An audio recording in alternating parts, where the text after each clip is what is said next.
What happens when a simple act of kindness on a flight changes two broken lives forever? A widowed mechanic gives up his first-class seat to a struggling mother, not knowing she's the airline's CEO. Their collision of worlds will challenge everything they thought they knew about love loss and second chances. Stay with me until the end of this incredible journey and comment your city so I can see how far this story has traveled across the world.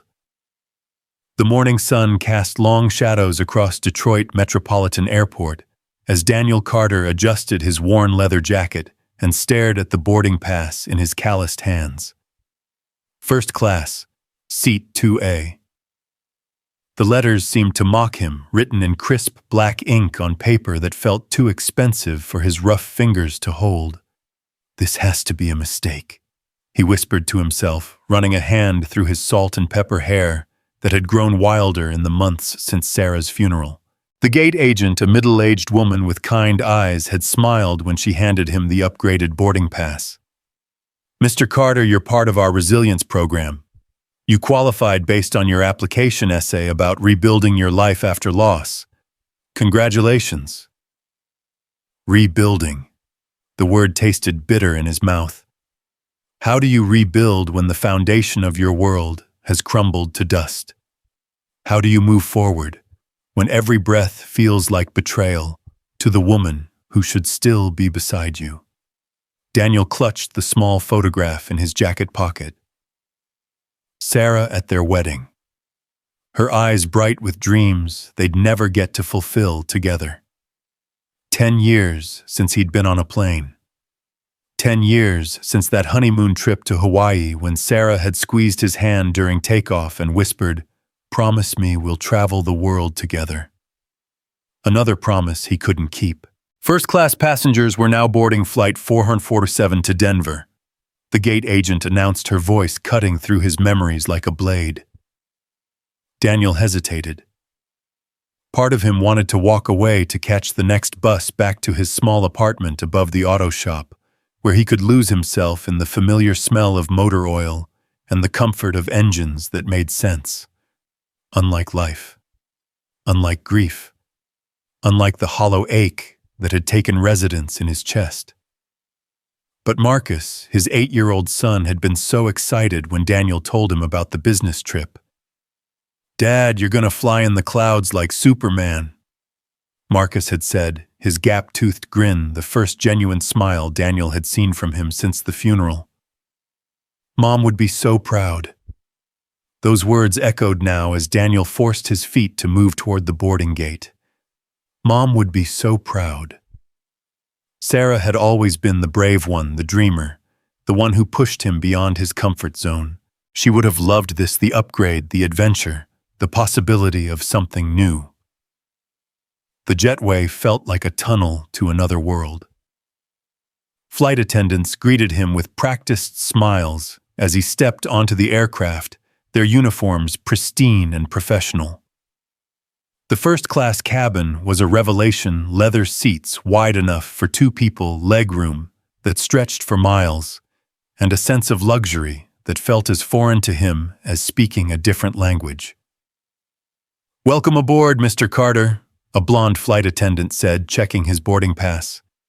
"You're in 2A right here. Can I get you anything to drink before takeoff?"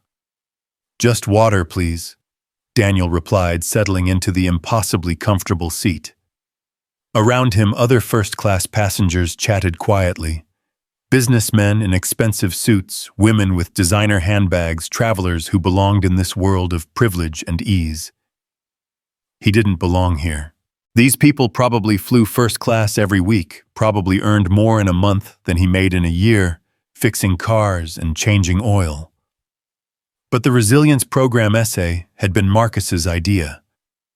"Write about Mom," his son had said, with the wisdom that children possess when the world forces them to grow up too fast. "Write about how you're trying to be brave without her." The essay had poured out of him at 2 a.m. on a Tuesday, when sleep felt impossible and grief sat heavy on his chest.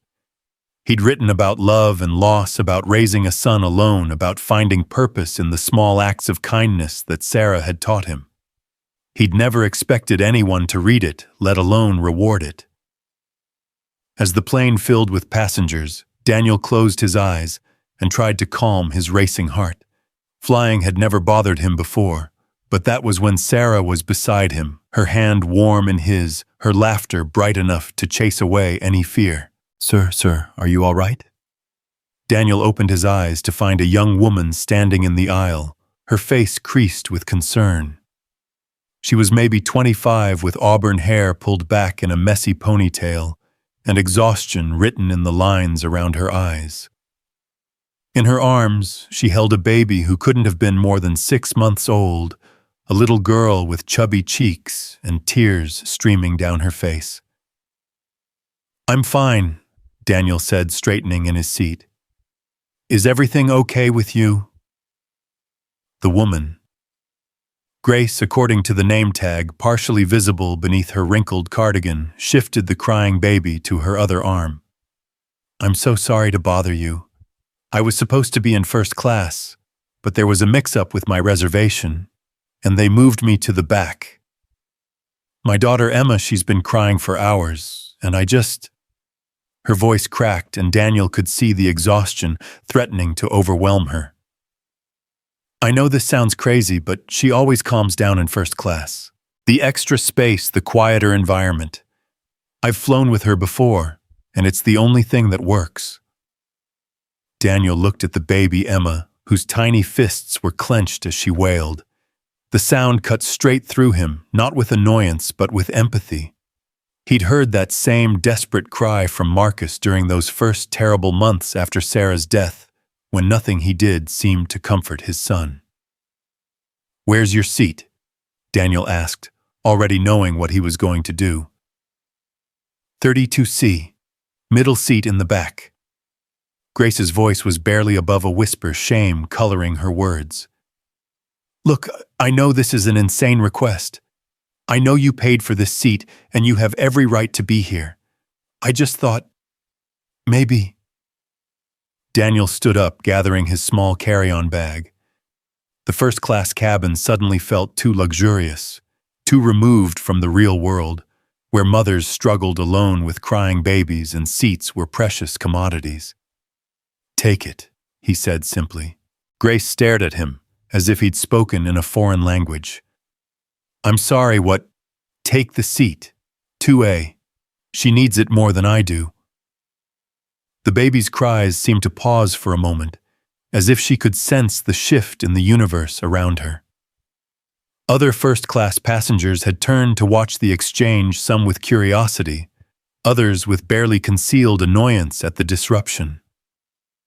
"I can't ask you to do that," Grace said, tears forming in her eyes.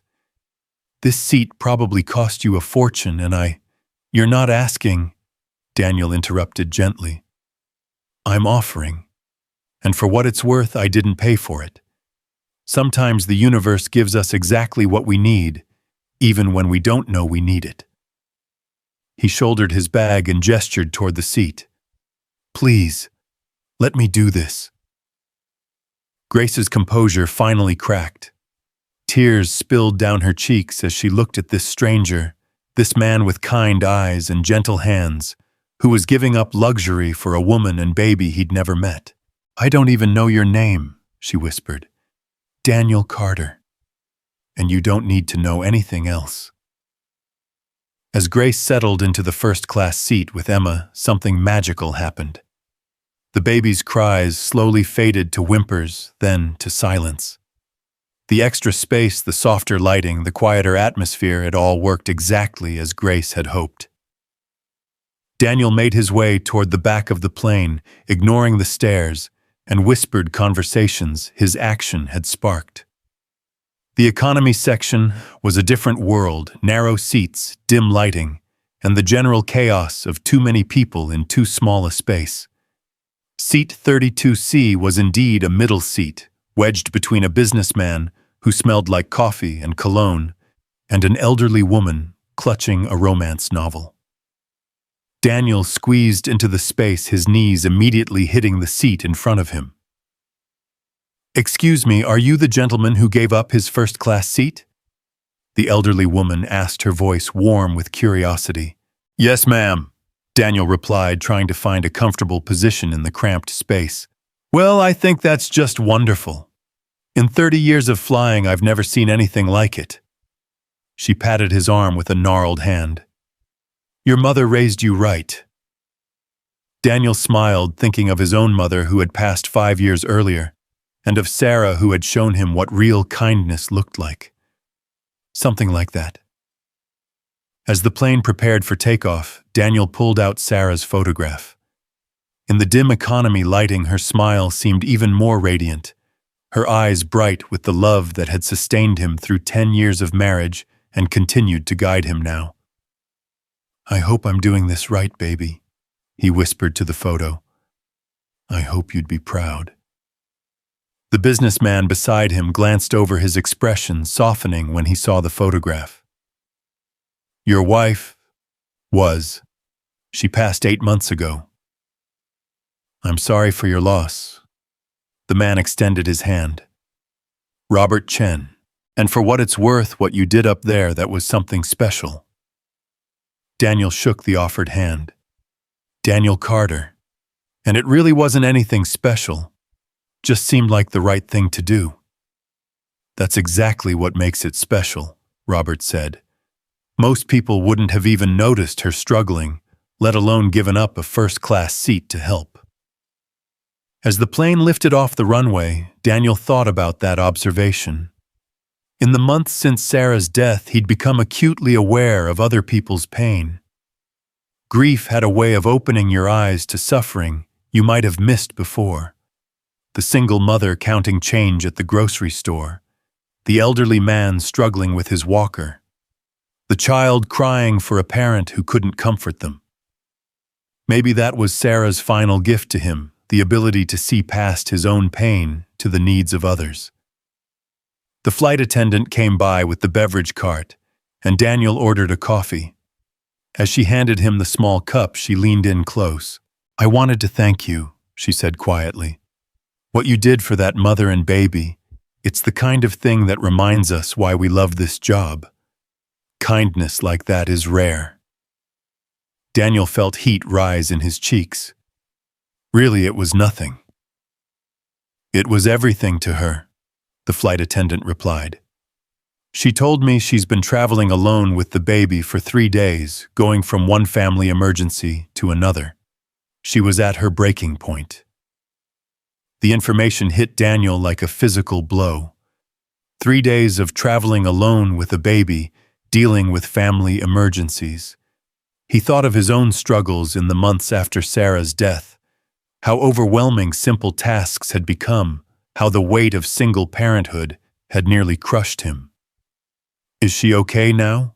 he asked. "The baby fell asleep the moment they got settled in your seat. First time in hours. And the mom, she's crying, but they're good tears now."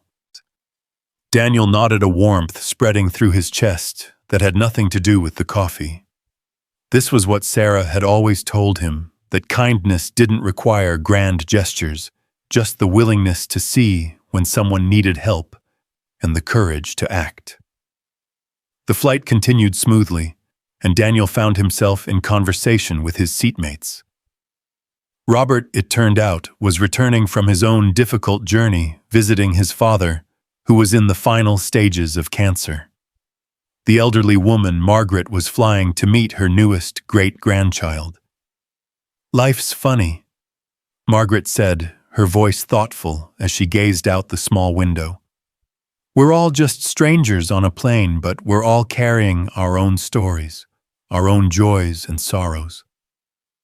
"That's beautiful," Daniel said, thinking of how true those words were.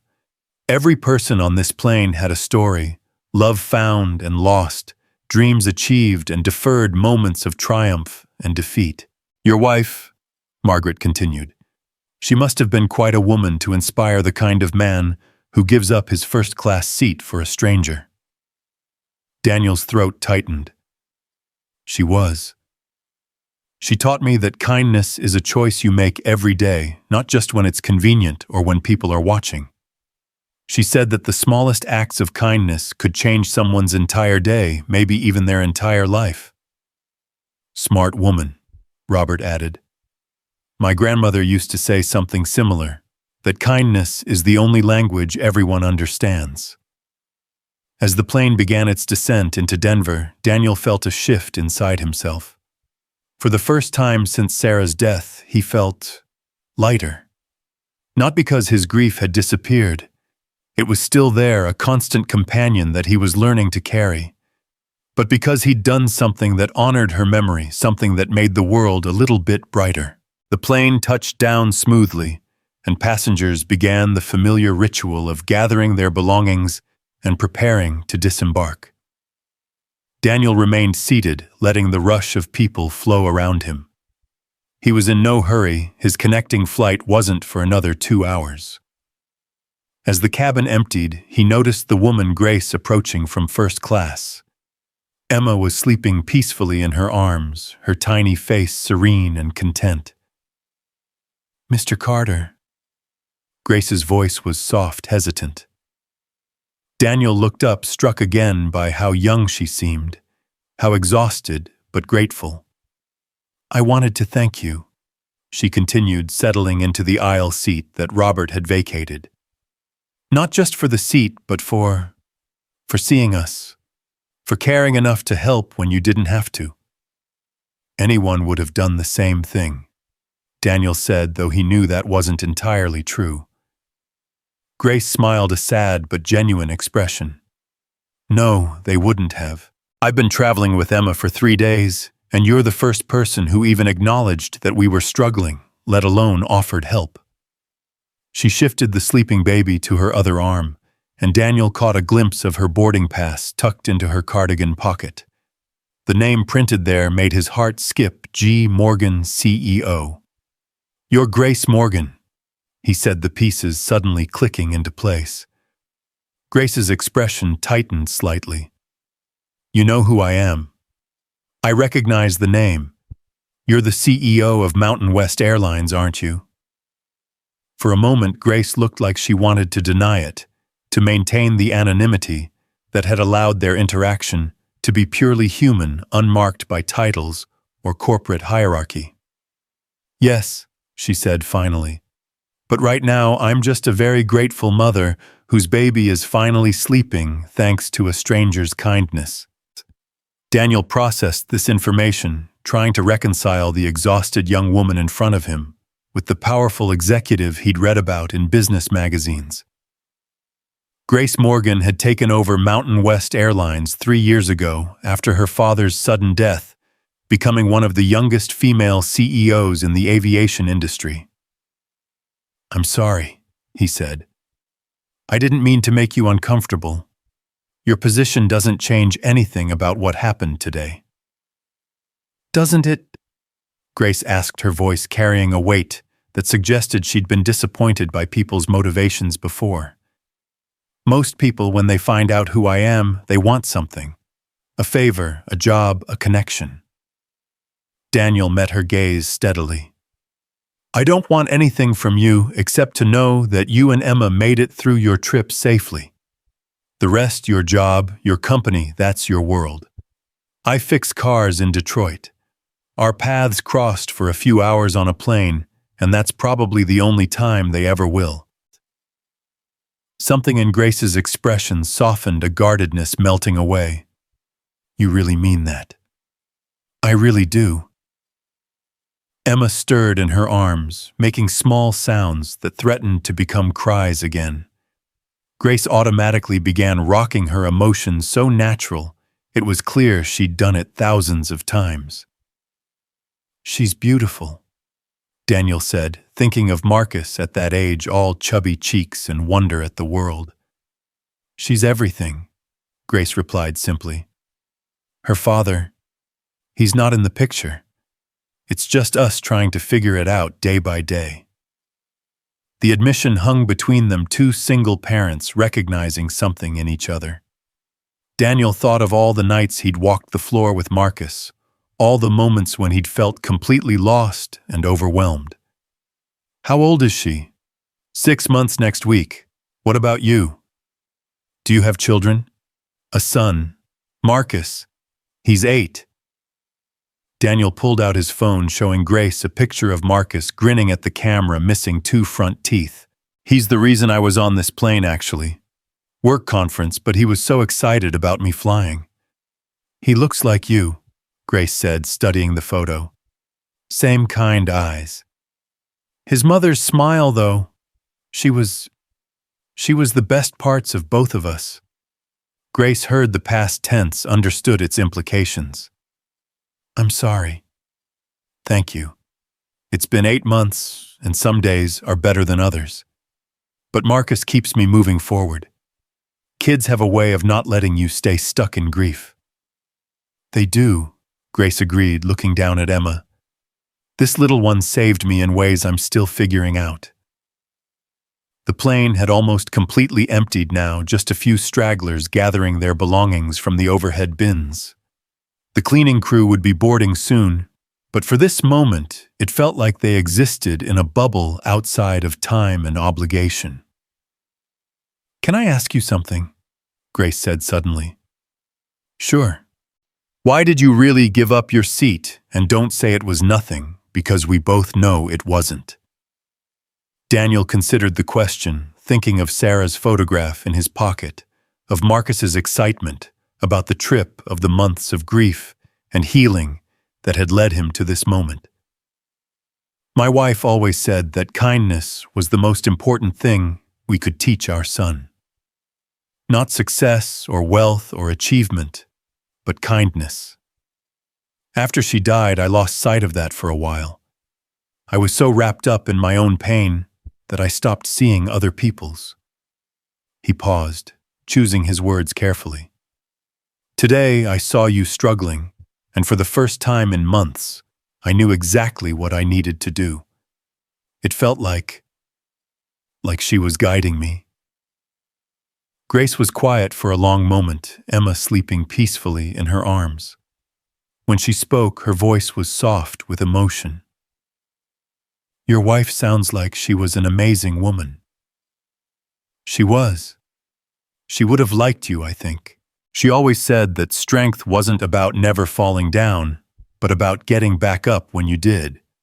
And traveling alone with a baby while dealing with family emergencies, that takes real strength. Some days I don't feel very strong, Grace admitted. Some days I feel like I'm barely keeping my head above water. Welcome to parenthood, Daniel said with a gentle smile. The secret is that nobody really knows what they're doing. We're all just making it up as we go along, hoping we don't mess up too badly. Grace laughed, a sound that transformed her face from tired to radiant. That's oddly comforting. The other secret, Daniel continued, is that kids are more resilient than we think. As long as they know they're loved, they can handle just about anything life throws at them. Is that how you're getting through with your son, I mean? Daniel thought of the question seriously. Partly. Mostly I'm learning that grief and love can coexist. I'll always love Sarah, and I'll always miss her. But I can't let that stop me from living, from being the father Marcus needs me to be, from finding moments of joy and connection. Like today, Grace said. Like today. The flight attendant approached, clearly preparing to ask them to deplane. Grace stood carefully, making sure not to wake Emma. Mr. Carter, Daniel, I want you to know that what you did today reminded me why I love the airline industry. At its best, travel brings people together, creates connections that wouldn't exist otherwise. You gave me more than a seat today. You gave me faith that there are still good people in the world. Daniel stood as well, gathering his small bag. The world is full of good people, Grace. Sometimes we just need to slow down enough to see them.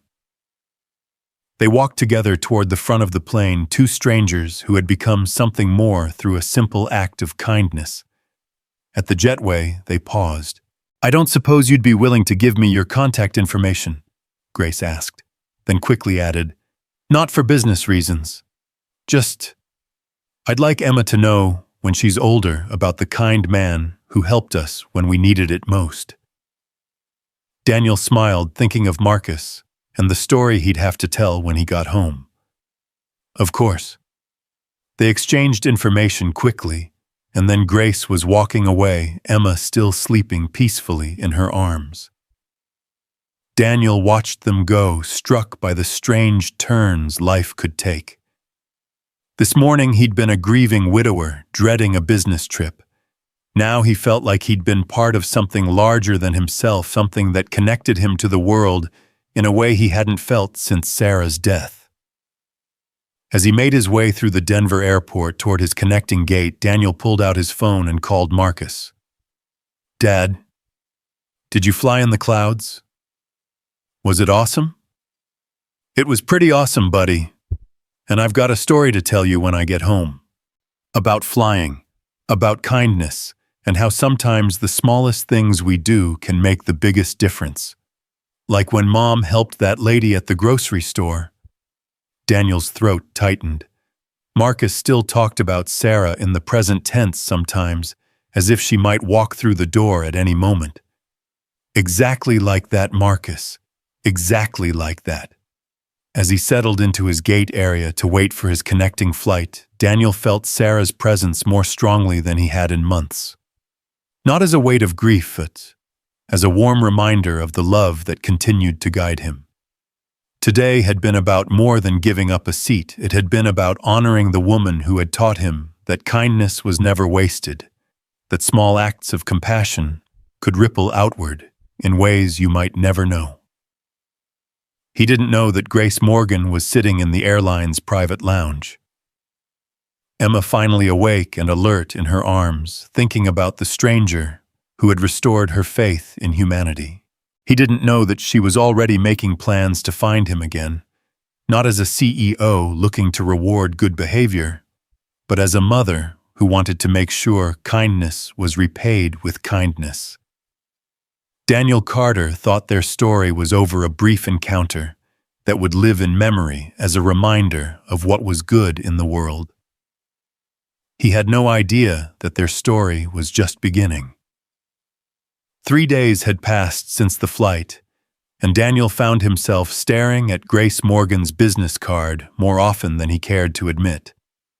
The simple white rectangle sat on his workbench between a wrench and an oil-stained rag, somehow managing to look both out of place and perfectly at home in his cluttered garage.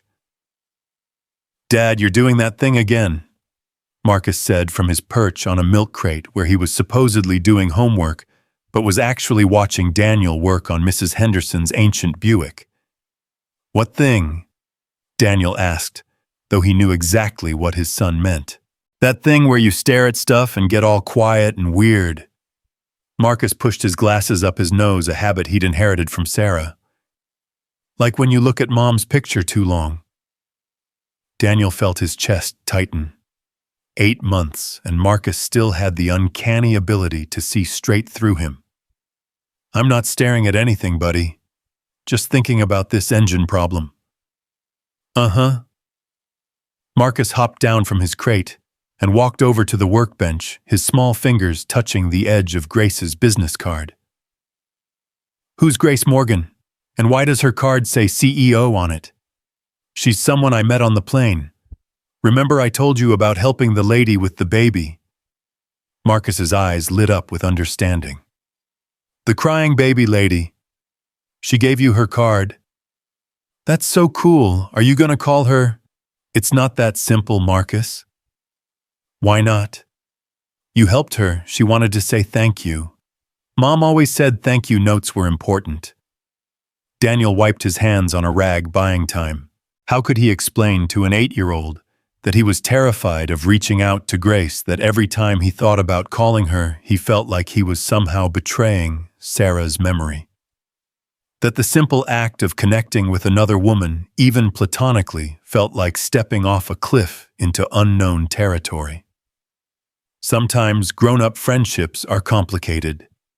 Daniel said finally.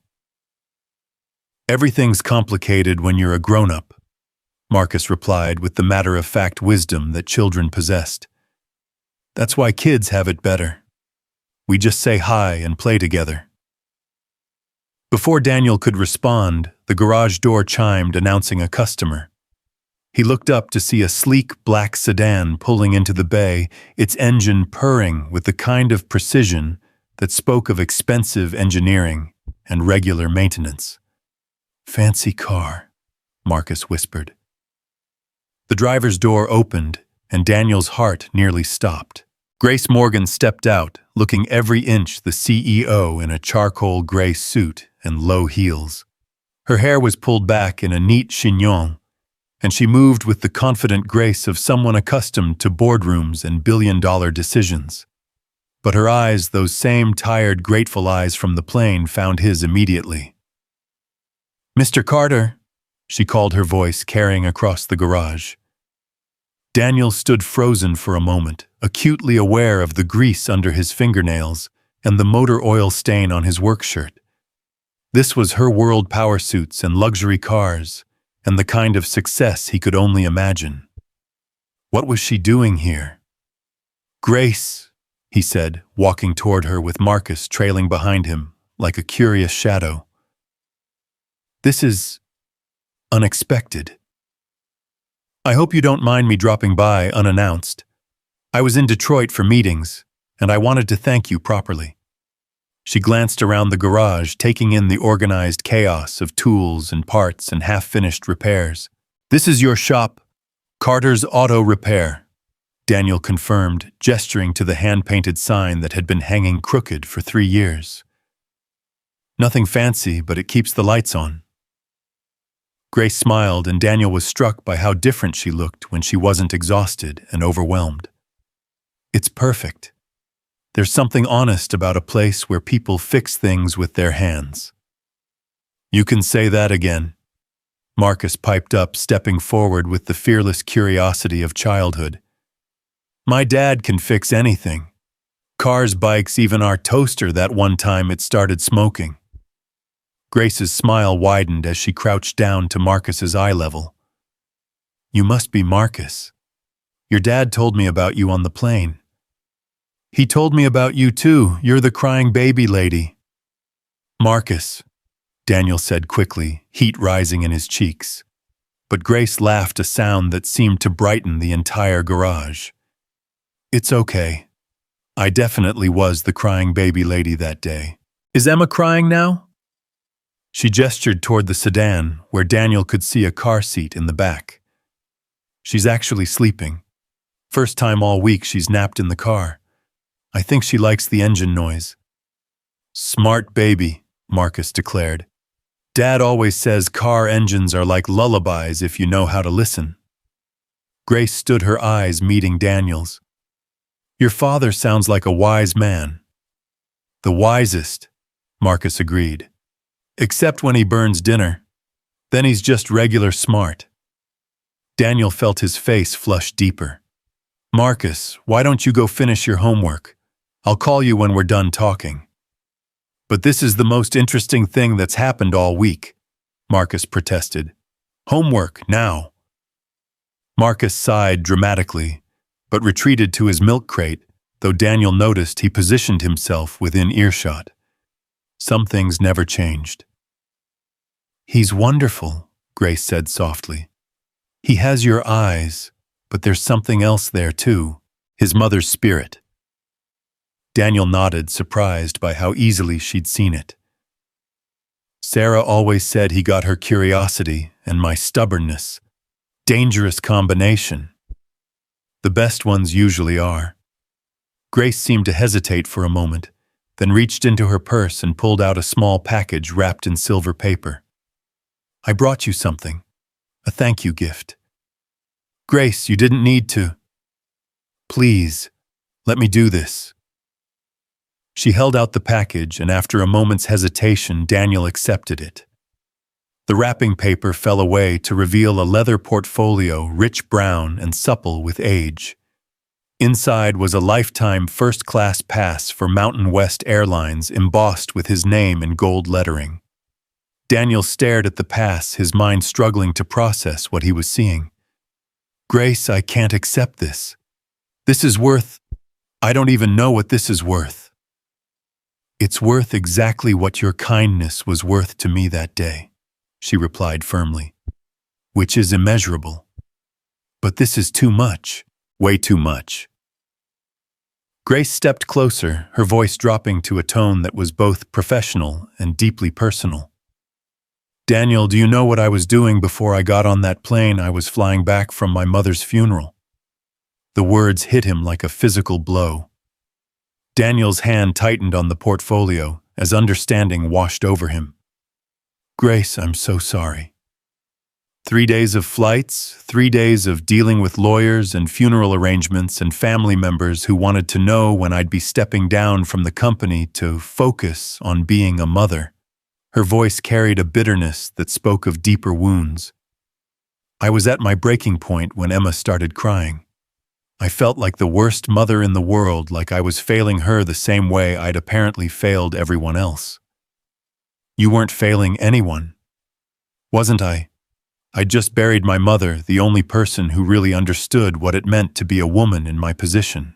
I was alone on a plane, with a crying baby, surrounded by strangers, who looked at me like I was disrupting their comfortable little world." Grace's eyes glistened with unshed tears. "And then you stood up. You didn't just give me your seat, Daniel. You gave me hope that there were still good people in the world, that kindness still existed outside of board meetings and corporate strategies." Daniel felt his throat tighten. He thought of his own grief, his own moments of feeling completely lost and alone. "You're not failing anyone, Grace. You're doing an incredible job under impossible circumstances. You don't know that." "Yes, I do. Because I've been where you are. Different circumstances, same feeling of drowning, while everyone expects you to keep swimming." Daniel glanced toward Marcus, who was pretending to work on math problems while obviously listening to every word. "The first few months after Sarah died, I felt like I was failing Marcus every day. Burning dinner, forgetting to sign permission slips, showing up late to school pickup. I thought I was the worst father in the world. What changed? Marcus did. One night he found me sitting on the kitchen floor crying because I'd burned another dinner, and he just climbed into my lap and said, 'It's okay, Dad. We can have cereal. Mom always said cereal was a perfectly good dinner sometimes.'" Daniel's voice cracked slightly. "That's when I realized that perfection isn't what makes a good parent. Love is. Effort is. Showing up even when you don't know what you're doing." Grace wiped at her eyes, careful not to smudge her makeup. "Your wife sounds like she was an amazing woman." "She was. She would have loved you, actually. She always said that the strongest people were the ones who kept fighting, even when they wanted to give up." "I don't feel very strong most days." "That's exactly what makes you strong." Daniel looked down at the first-class pass in his hands. "Grace, I appreciate this more than you know, but I can't accept it. It's too generous." "Then don't think of it as a gift. Think of it as an investment." "In what?" Grace's expression shifted, becoming more businesslike, but somehow also more vulnerable. "I've been thinking about our conversation on the plane. About kindness, about seeing people's pain and choosing to help. In the airline industry, we spend so much time focused on efficiency and profit margins that we sometimes forget we're in the business of human connections." "I'm not sure I follow." "I want to offer you a job." The words hung in the air between them like a challenge. Daniel felt his world tilt slightly off its axis. "A job, Grace, I fix cars. I don't know anything about airlines." "You know about people. You know about kindness. You know about seeing what matters and acting on it." Grace's voice gained strength as she spoke, the CEO emerging alongside the grateful mother. I want to create a new position, Director of Customer Experience. Not customer service, not complaints management, but genuine human connection. I want someone who can help our employees remember that every passenger has a story, that every interaction matters. Daniel felt like he was living in some kind of alternate reality. You want me to leave my garage, leave Detroit, and work for an airline. I want you to help me change how an airline treats people. The pay would be triple what you make here, with full benefits, education assistance for Marcus, and relocation help if you decide to move to Denver. Dad. Marcus's voice cut through the conversation. Did she just offer you a job? Daniel turned to find his son standing a few feet away, his homework abandoned, his face bright with excitement and confusion. Marcus, this is a grown-up conversation. But she did, didn't she? She offered you a job at her airline. Marcus looked between Daniel and Grace, his 8-year-old mind working overtime to process what he'd heard. Would we have to move? Would we leave our house? Grace knelt down again, addressing Marcus directly. That would be up to you and your dad. Denver is a great city for kids, lots of mountains and snow and outdoor activities. But it would be a big change. What about my friends? What about my school? You'd make new friends, Grace said gently. And Denver has excellent schools. Plus, there's something pretty cool about having a dad who works for an airline. Like free flights. Grace glanced at Daniel, a smile playing at the corners of her mouth. Like free flights. Daniel felt overwhelmed by the magnitude of what Grace was offering. A new career, a new city, a complete upheaval of the life he'd carefully rebuilt after Sarah's death. It was terrifying and tempting in equal measure. Grace, I need time to think about this. It's not just about me, I have to consider what's best for Marcus. Of course. Take all the time you need. She reached into her purse again and pulled out another business card, this one with her personal cell phone number written on the back. But Daniel, don't let fear make the decision for you. Your wife wouldn't want you to stay stuck in grief forever. The words stung because they were true.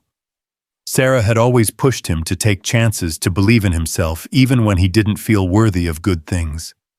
She would have been fascinated by Grace's offer, excited by the possibilities it represented. Can I ask you something? Daniel said. Anything. Why me? You could hire anyone for this position. Someone with experience in corporate management. Someone who understands the airline industry. Well, why a mechanic from Detroit? Grace was quiet for a moment, her eyes distant as she considered the question. Because someone with corporate experience would try to solve customer service problems with corporate solutions. They'd create programs and policies and metrics to measure empathy, but you...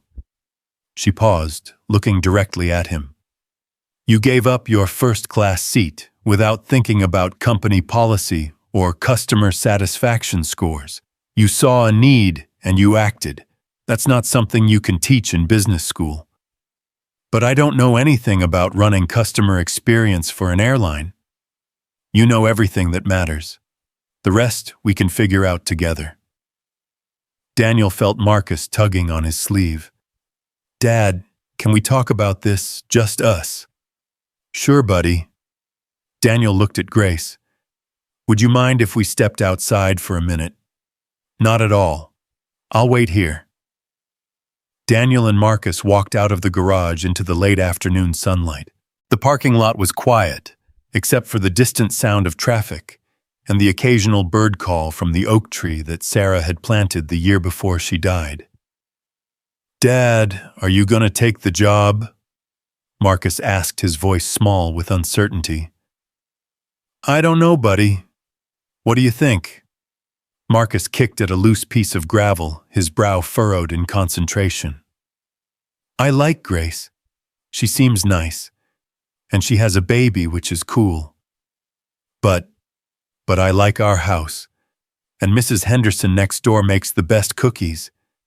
And what if we move and you don't like the job and we can't come back? Daniel knelt down so he was at eye level with his son. Those are all really good questions, Marcus. Moving would be scary. Leaving our house, your school, all our friends here, that would be really hard. Then why are you thinking about it? Daniel considered how to explain the complex mix of emotions Grace's offer had stirred up. Sometimes in life we get opportunities that might lead to good things, but they require us to be brave and try something new. This job Grace is offering, it would let me help people kind of like how I helped her and Emma on the plane. You help people here too. You fix their cars so they can get to work and stuff. That's true, but this would be different. Bigger, maybe. And the money would be a lot better, which would mean we could do more things together, maybe travel like we've talked about. Marcus's face lit up at the mention of travel. Like going to see the Grand Canyon, like going to see the Grand Canyon. And Disney World, and Disney World. Marcus was quiet for a long moment, processing this information. Dad, what would Mom want us to do? The question hit Daniel in the chest like a physical blow. It was such a Marcus question, direct, innocent, and absolutely devastating in its simplicity. I think, Daniel said carefully, Mom would want us to be happy. She'd want us to take care of each other and be kind to people and not be afraid to try new things even when they're scary. She always said adventures were good for us. She did say that. Is this an adventure? Daniel smiled despite the tears threatening at the corners of his eyes. Yeah, buddy. This would definitely be an adventure. Then maybe we should say yes. Maybe we should. They walked back into the garage to find Grace standing near the sedan, gently rocking Emma, who had apparently woken up and was starting to fuss. The sight of her, this powerful CEO transformed into a gentle mother, struck Daniel with its tenderness. How's she doing? He asked. Getting hungry. I should probably head back to the hotel soon. Grace looked between Daniel and Marcus. Have you two had a chance to talk? We have, Daniel said. And we have some questions. Shoot. First, what would this job actually entail, day to day, I mean? Grace shifted Emma to her other arm, her expression becoming more focused. You'd be working directly with me to develop new customer service protocols, training programs for staff, and policies that prioritize human connection over corporate efficiency. You'd travel to different airports, observe how we currently treat passengers, and help us do better. That sounds like a lot of responsibility for someone with no corporate experience. It is, but you'd have support, a team, training mentors. And honestly, Daniel, your lack of corporate experience might be your greatest asset. You won't come in with preconceived notions about how things have to be done. Marcus stepped forward. What about school for me? Grace smiled at him. Denver has some amazing schools. There's one about 10 minutes from where you'd be living that has a great science program. I think you'd love it. Science is my favorite, Marcus admitted. Mine too when I was your age. Daniel felt a warmth in his chest, watching Grace interact with his son. There was something natural about it, something that reminded him of how Sarah had been with children, patient, interested, genuinely engaged. One more question, Daniel said. Why are you really doing this? I mean, the real reason, not the corporate answer. Grace was quiet for a moment, Emma finally settling in her arms. Because that day on the plane you reminded me who I wanted to be. Before my father died, before I took over the company, before everything became about profit margins and stakeholder meetings, I got into the airline business because I loved the idea of connecting people, of making travel about more than just getting from point A to point B. She paused, her voice becoming softer. My father built this company on the idea that flying should be an experience, not just transportation. But somewhere along the way, we lost that. We became like every other airline, focused on efficiency and cost-cutting and treating passengers like cargo. And you think I can help change that? I think you already did. One small act of kindness changed my entire perspective on what we could be doing better. Imagine what you could accomplish if it was your actual job. Daniel felt the weight of the decision settling on his shoulders. It was more than just a career change, it was a complete life change, a leap of faith into unknown territory. But looking at Grace, at the hope in her eyes, and the genuine belief in her voice, he felt something he hadn't experienced in months: excitement about the future. "I need a few days to think about it," he said finally. "Of course. Take as long as you need." "But Grace, thank you for seeing something in me that I'm not sure I see in myself." "You will," she said with quiet confidence. "Give it time." As Grace prepared to leave, strapping Emma back into her car seat and gathering her things, Daniel found himself reluctant to see her go. There was something about her presence that made him feel more like himself than he had in months. Not the grieving widower, not the struggling single father, but just Daniel, a man capable of making a difference in the world. "Grace," he called as she opened the driver's door. "Yes, that day on the plane, it wasn't just about helping you. It helped me too. More than you know." Her smile was radiant. "Then maybe we helped each other." As the sedan pulled away, Daniel stood in the doorway of his garage with Marcus beside him, watching until the car disappeared around the corner. The business card with Grace's personal number felt warm in his pocket, full of possibility and promise. "Dad," Marcus said. "Yeah, buddy. I think Mom would have liked her." Daniel's throat tightened. "Yeah, Marcus. I think she would have too." That night, after Marcus had gone to bed, Daniel sat at his kitchen table with Sarah's photo in front of him and Grace's business card in his hand. The house was quiet, except for the familiar sounds of settling wood and distant traffic, the soundtrack of a life he'd built and rebuilt and learned to navigate alone. "What do you think, baby?" he whispered to the photograph. "Should we take the leap?" In the silence that followed, Daniel could almost hear Sarah's voice. "Stop overthinking it, Danny.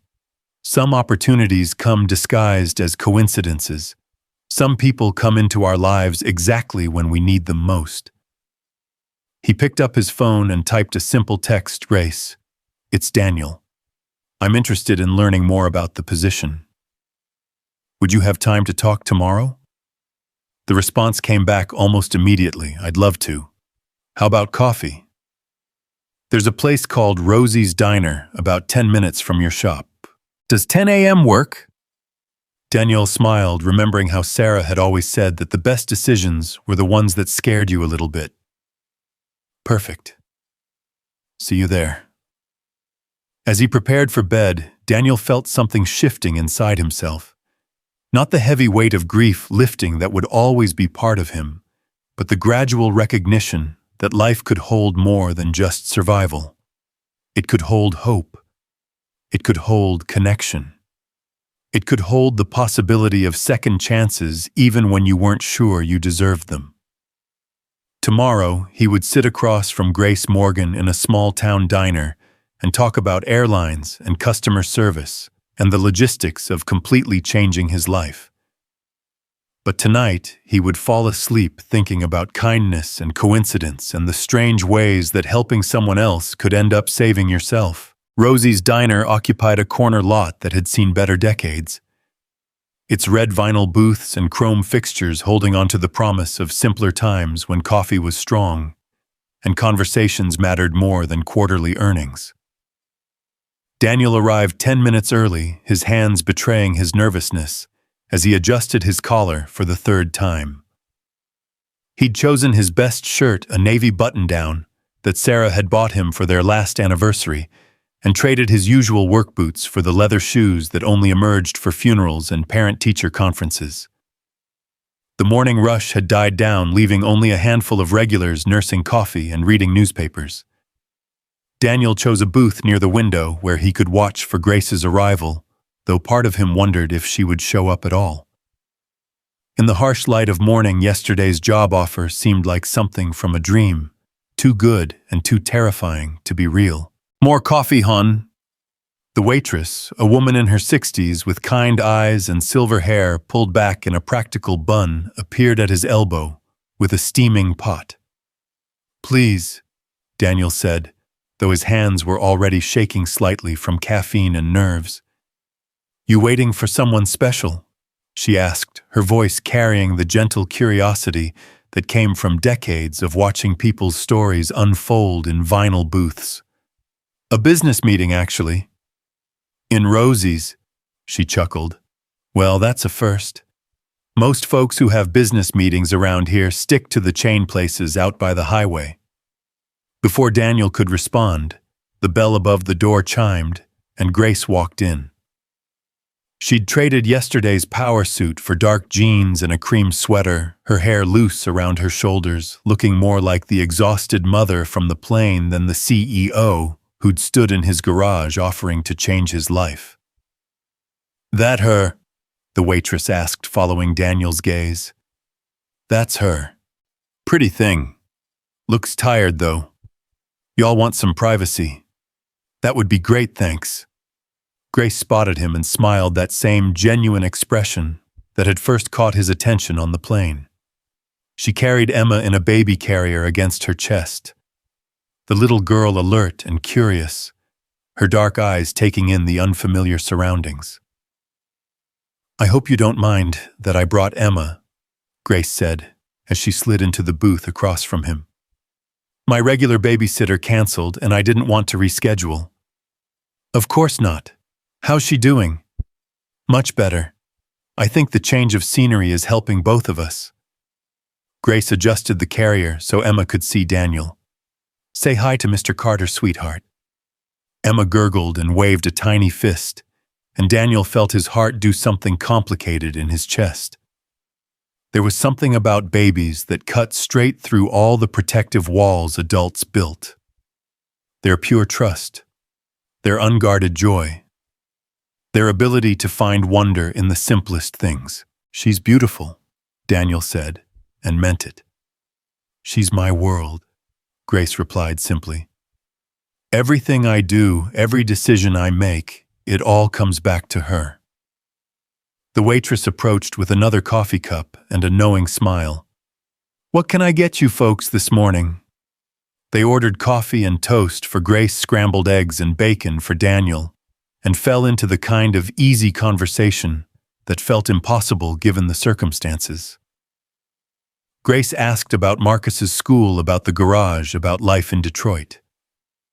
Daniel found himself telling her things he hadn't shared with anyone since Sarah's death. His fears about raising Marcus alone, his worry that he was somehow failing as a father, his struggle to find meaning in a world that had suddenly become unpredictable and cruel. "You know what strikes me most about talking to you?" Grace said, spooning sugar into her coffee. "You don't sound like someone who's failing at anything. You sound like someone who cares so much about doing right by his son that he's terrified of making mistakes." "Isn't that the same thing?" "Not even close." Grace's voice carried the weight of her own experience. "Failing would be not caring, not trying, not showing up. What you're describing is love. Messy, imperfect, scared out of your mind love, but love nonetheless."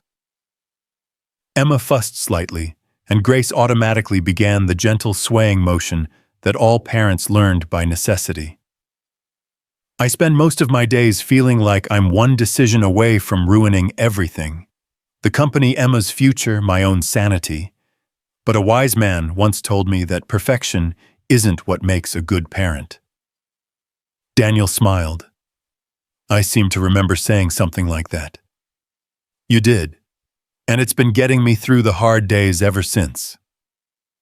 Their food arrived and they ate slowly, the conversation flowing between light topics and deeper revelations.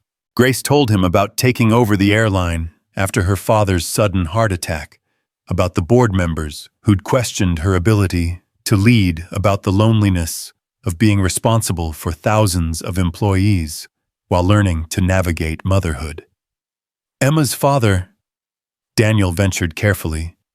Is he gone? Grace said, her voice flat with finality.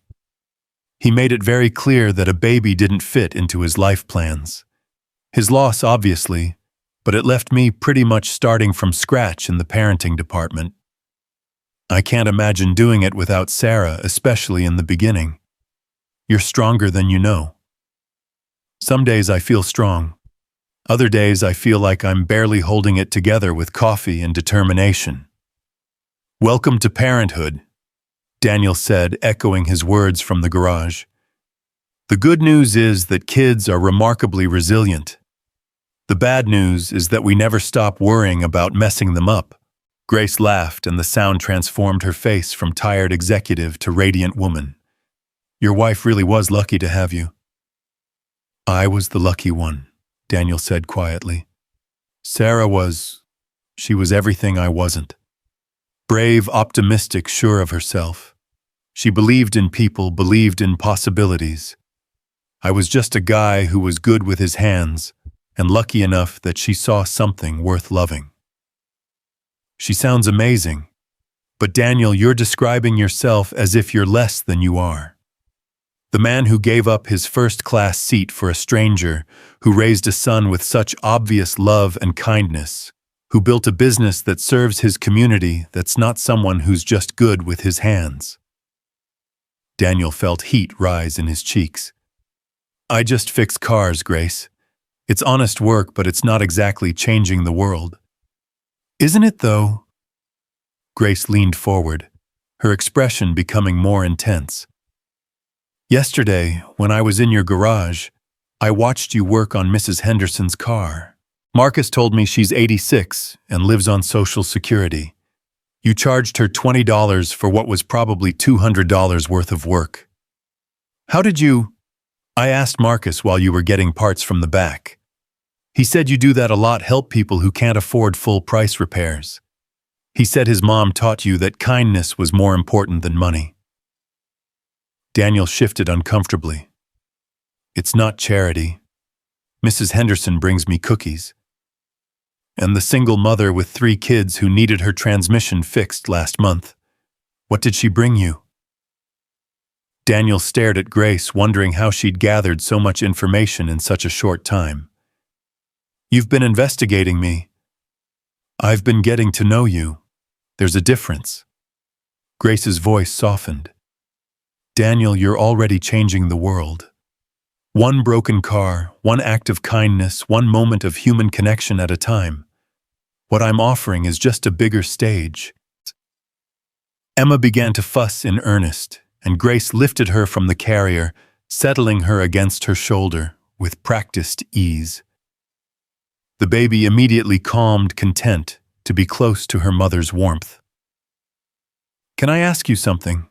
Daniel said. Always. Yesterday you said this job would be about human connection, about changing how airlines treat people. But airlines are businesses. At some point, won't profit margins matter more than kindness? Grace was quiet for a moment, gently patting Emma's back. That's the question that keeps me up at night. How do you balance doing what's right with doing what's profitable? How do you maintain humanity in an industry that's increasingly automated and impersonal? And you think I have answers to those questions?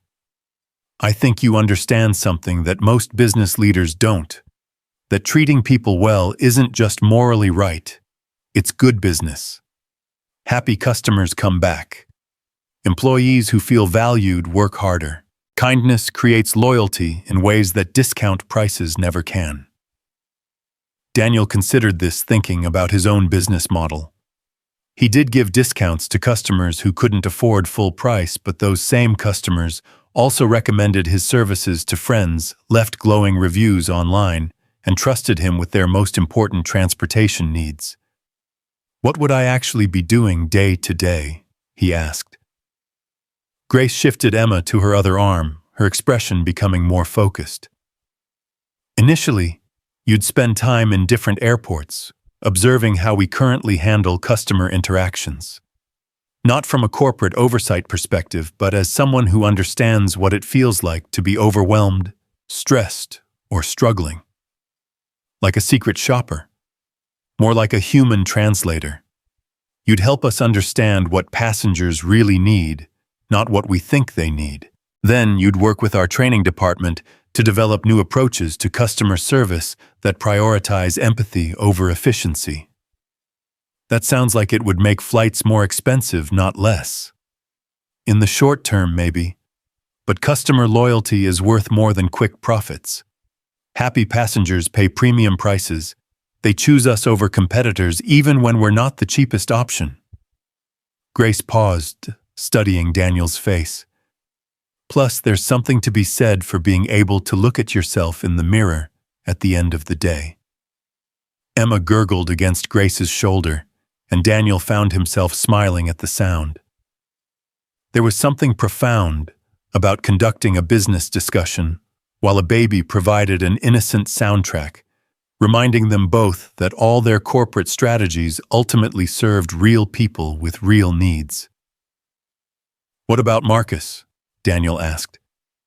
"I can't ask him to leave everything he knows just because I'm having some kind of midlife awakening. What does he say about it? That it sounds like an adventure. But he's 8. Everything sounds like an adventure when you're 8. Grace smiled. Maybe that's not such a bad way to look at life. When did we adults decide that adventure was something to avoid instead of embrace? When we became responsible for other people's happiness and safety. Fair point. But Daniel, what if Marcus thrives in Denver? What if this move gives him opportunities he wouldn't have in Detroit? What if watching his father take a chance on something meaningful teaches him that it's okay to dream big? The questions hung in the air between them, weighted with possibility and fear in equal measure.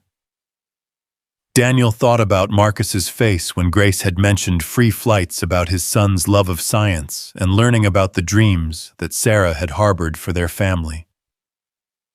"Can I tell you something?" Grace said suddenly. "Of course.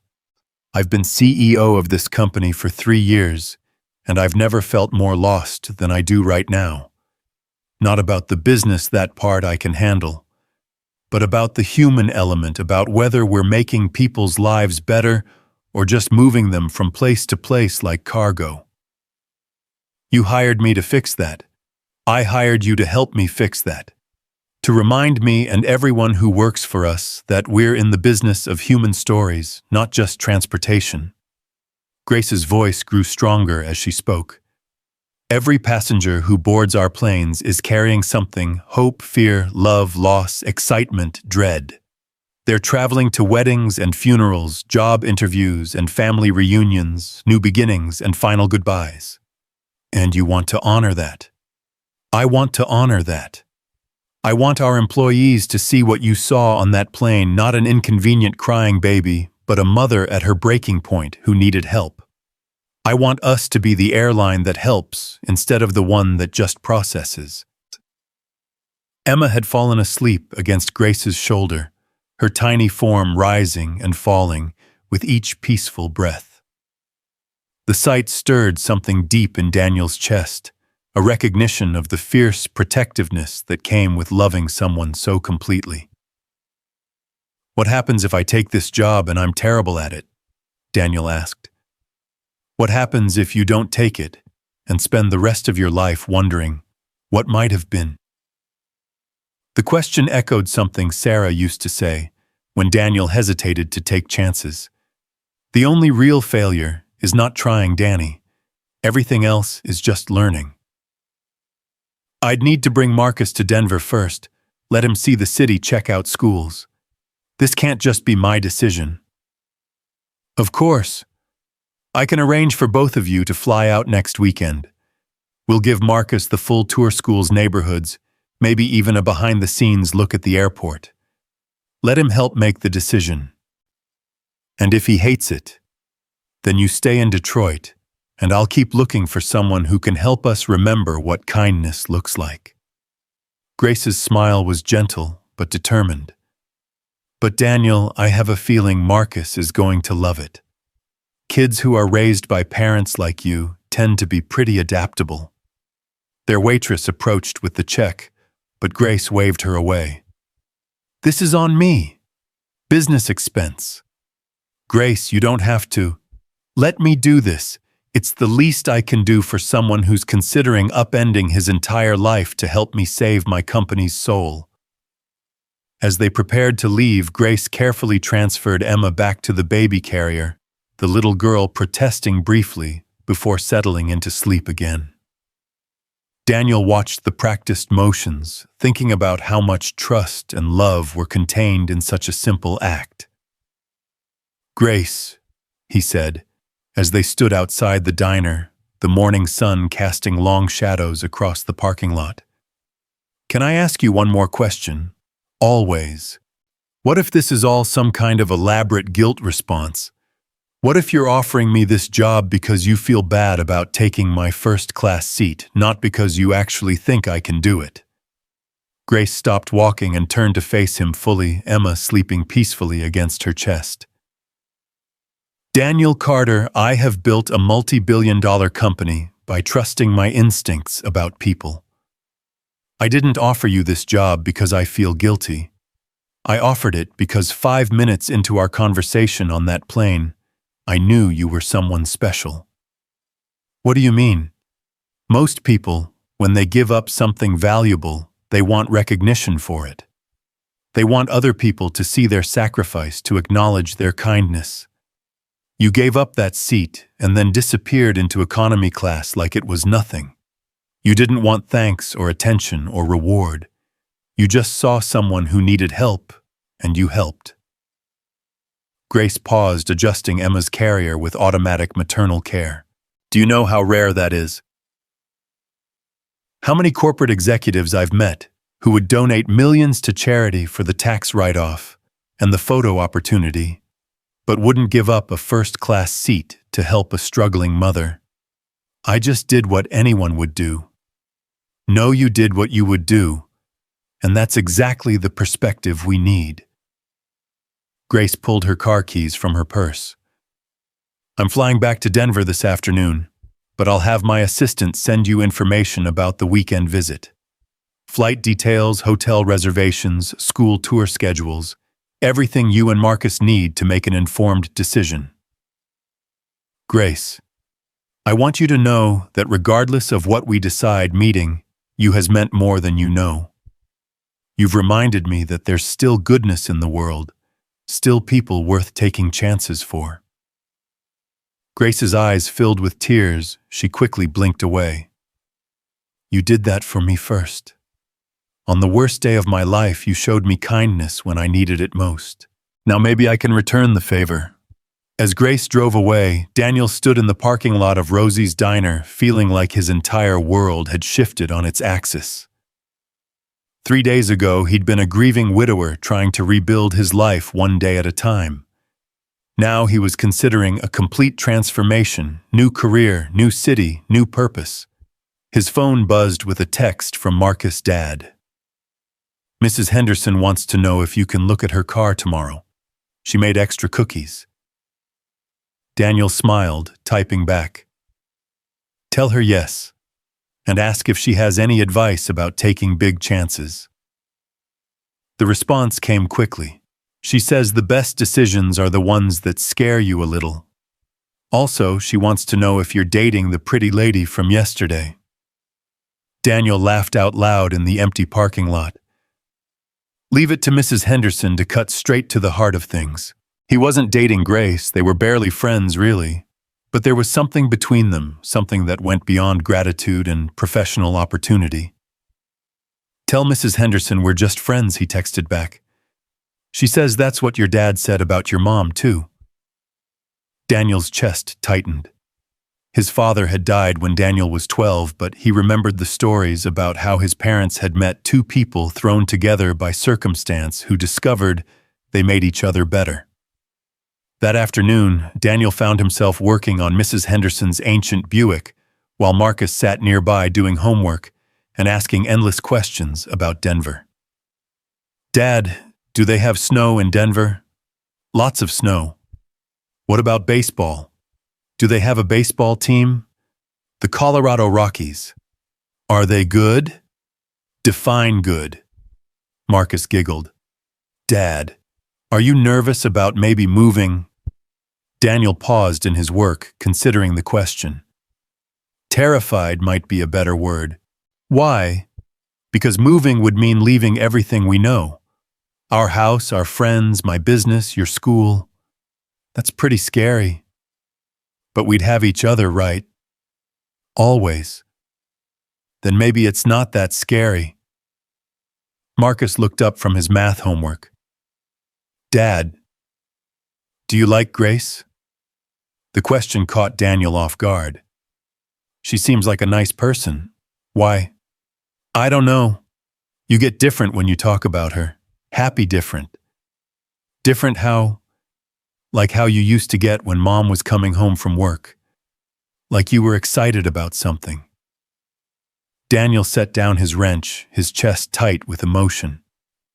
8 months after Sarah's death, and Marcus could still surprise him with his perceptiveness. "Marcus, do you think it would be okay if I had friends who were women? People who weren't Mom, but who I cared about?" Marcus considered this with the seriousness that 8-year-olds brought to important questions. "Mom always said you had room in your heart for lots of people. She said love wasn't like pie, having more pieces didn't make the other pieces smaller. She said that when I asked if you'd love me less when the baby came." Daniel's breath caught. Sarah had been 3 months pregnant when she died, a secret they'd shared for only 2 weeks before the accident. They'd never told Marcus, thinking it was too early, too risky. He'd never known how close he'd come to being a big brother. "Mom was right," Daniel said carefully. "Love just keeps growing when you have more people to share it with. So if you like Grace, that's okay. It doesn't mean you love Mom any less." That's exactly what it means. That evening, after Marcus had gone to bed, Daniel sat at his kitchen table with Sarah's photo and his laptop, researching Denver schools and neighborhoods, and trying to imagine a life completely different from the one he'd built. Grace's business card lay next to the laptop, her personal phone number, a gateway to possibilities he wasn't sure he was brave enough to explore. His phone rang, startling him from his thoughts. Grace's name appeared on the screen. "Hi," he answered, surprised by how glad he was to hear from her. "Hi. I hope I'm not calling too late. Emma just fell asleep and I realized I forgot to ask you something important today." "What's that?" "What's Marcus's favorite subject in school? I want to make sure we visit the right programs when you come to Denver." Daniel smiled. "Science. He wants to be an astronaut, or a marine biologist, depending on the day." "Perfect. The school I had in mind has an amazing science lab and a partnership with the Denver Museum of Nature and Science. Plus, there's an aquarium about an hour away that does marine biology camps in the summer." "You've really thought this through." "I've thought about very little else since yesterday." Grace's voice carried a vulnerability that her CEO persona never showed. "Daniel, can I be honest with you about something? Always. I'm scared too. Not just about whether you'll take the job, but about what it means that I want you to. I've been so focused on being Emma's mother and the company's leader that I forgot I was also just Grace, a person who could have friends and connections and maybe even," she trailed off. "Even what? Even hope for something more than just surviving each day." The admission hung between them, weighted with meaning that neither quite dared to name. Daniel thought about Marcus's words, about love not being like pie, about having room in his heart, for more than just grief and memory. "Grace, what are we doing here?" "I don't know," she said honestly. "A week ago, I was just trying to get through a funeral and a business trip without falling apart. Now I'm offering jobs to strangers and having conversations that feel more real than anything I've experienced in years." Same here. A week ago, my biggest decision was whether to fix Mrs. Henderson's transmission or tell her to buy a new car. Now I'm considering moving across the country for a woman I've known for 3 days. "Is that what you're doing? Moving for me?" Daniel considered the question carefully. "I'm moving for the possibility of something I can't quite name yet. The job, yes, but also the chance to find out what happens when two people who've been carrying too much alone decide to see if they're stronger together." Grace was quiet for so long that Daniel wondered if the call had dropped. When she spoke again, her voice was soft with tears. "I haven't had anyone to share the load with since Emma was born.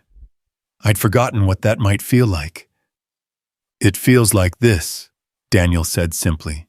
"Like talking to someone who understands that love and loss can coexist, that being strong doesn't mean never being scared, that kindness is always worth the risk." Daniel: "Yeah. I'm really glad you gave up your seat that day." "Me too, Grace. Me too." After they hung up, Daniel sat in his quiet kitchen thinking about the strange turns life could take. 6 months ago, he couldn't imagine ever feeling connected to another woman. Now he was contemplating not just friendship with Grace, but the possibility of something deeper, something that honored Sarah's memory while opening his heart to new love. He picked up Sarah's photo, studying her familiar smile. "What do you think, baby? Are we ready for this adventure?" In the silence that followed, Daniel could almost hear her laughter, could almost feel her hand on his shoulder, pushing him gently toward the future she'd always believed he deserved. Saturday morning, Daniel and Marcus would board a flight to Denver. They would tour schools and neighborhoods and try to imagine a new life. But tonight, Daniel fell asleep thinking about Grace's voice, about the possibility of sharing both burdens and joys, about the chance to build something beautiful from the ashes of everything he'd lost. The Denver morning sky stretched endlessly blue above the Rocky Mountains, a canvas so vast and perfect that Marcus pressed his face against the airplane window and whispered, "Dad, it looks like a postcard." Daniel watched his son's wonder with a mixture of excitement and terror, knowing that this weekend would change everything, either confirming their leap of faith or sending them back to Detroit with hearts full of what-ifs. Grace met them at baggage claim, Emma sleeping peacefully in a stroller, looking every inch the successful executive in her tailored black coat and leather boots. But when she saw them approaching, her professional composure melted into something softer, more genuine. "How was the flight?" she asked, embracing Daniel briefly, before crouching down to Marcus's level. "Did you get to see the mountains from the plane?" "They're huge!" Marcus exclaimed, his 8-year-old enthusiasm infectious. "Dad said they're even bigger in real life." "Wait until you see them up close," Grace said, standing and catching Daniel's eye. Ready for the grand tour. The weekend unfolded like a carefully orchestrated dream. Grace had arranged for them to stay at a boutique hotel downtown, with adjoining rooms and a view of the mountains that made Marcus gasp every time he looked out the window. But more than the luxury accommodations or the scenic beauty, it was Grace's presence that transformed the trip from a business interview into something that felt dangerously close to a family vacation. Saturday morning brought their first stop, Riverside Elementary, the school Grace had mentioned during their coffee meeting. The principal, a warm woman named Dr. Martinez, gave them a personal tour, while Grace pushed Emma's stroller, and Marcus peppered everyone with questions about the science lab, the library, and whether they had a good baseball team. "We do indeed," Dr. Martinez said with a smile. "Our Tigers made it to the district championships last year." Do you play baseball, Marcus? I'm learning. My dad's teaching me, but he says I need more practice. Well, you'd fit right in here. Most of our kids are still learning too. Dr. Martinez turned to Daniel. Would you like to see our parent involvement programs? We have quite a few opportunities for working parents to stay connected with their children's education. As they walked through hallways lined with student artwork and science fair projects, Daniel found himself imagining Marcus in this environment.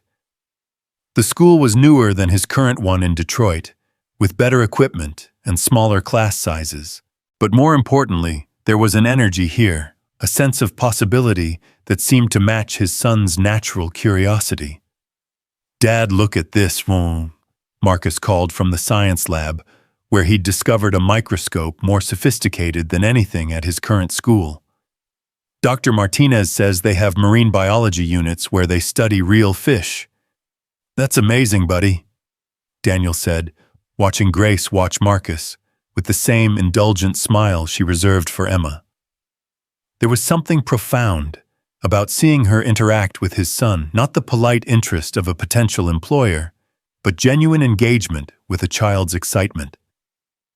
After the school tour, Grace drove them through several neighborhoods, pointing out parks and community centers, and the kinds of everyday details that would matter more than salary negotiations. She showed them the grocery store. She preferred the pediatrician's office where Emma was a patient, the coffee shop where she sometimes worked when she needed to escape the corporate tower. "It's not as big as Detroit," she said, as they paused at a playground where Marcus had immediately gravitated toward an elaborate climbing structure. "But it has everything you need, and the community feel is stronger." "It feels safe," Daniel observed, watching Marcus make friends with two other children within minutes of arriving. "Peaceful." "It is. After Emma was born, I realized I wanted to raise her somewhere she could ride her bike to school, where neighbors knew each other's names."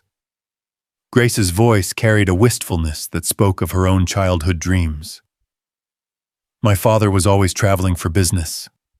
I barely saw him until I started working for the company. I don't want that for Emma." "That's one of the reasons I've stayed in Detroit," Daniel said.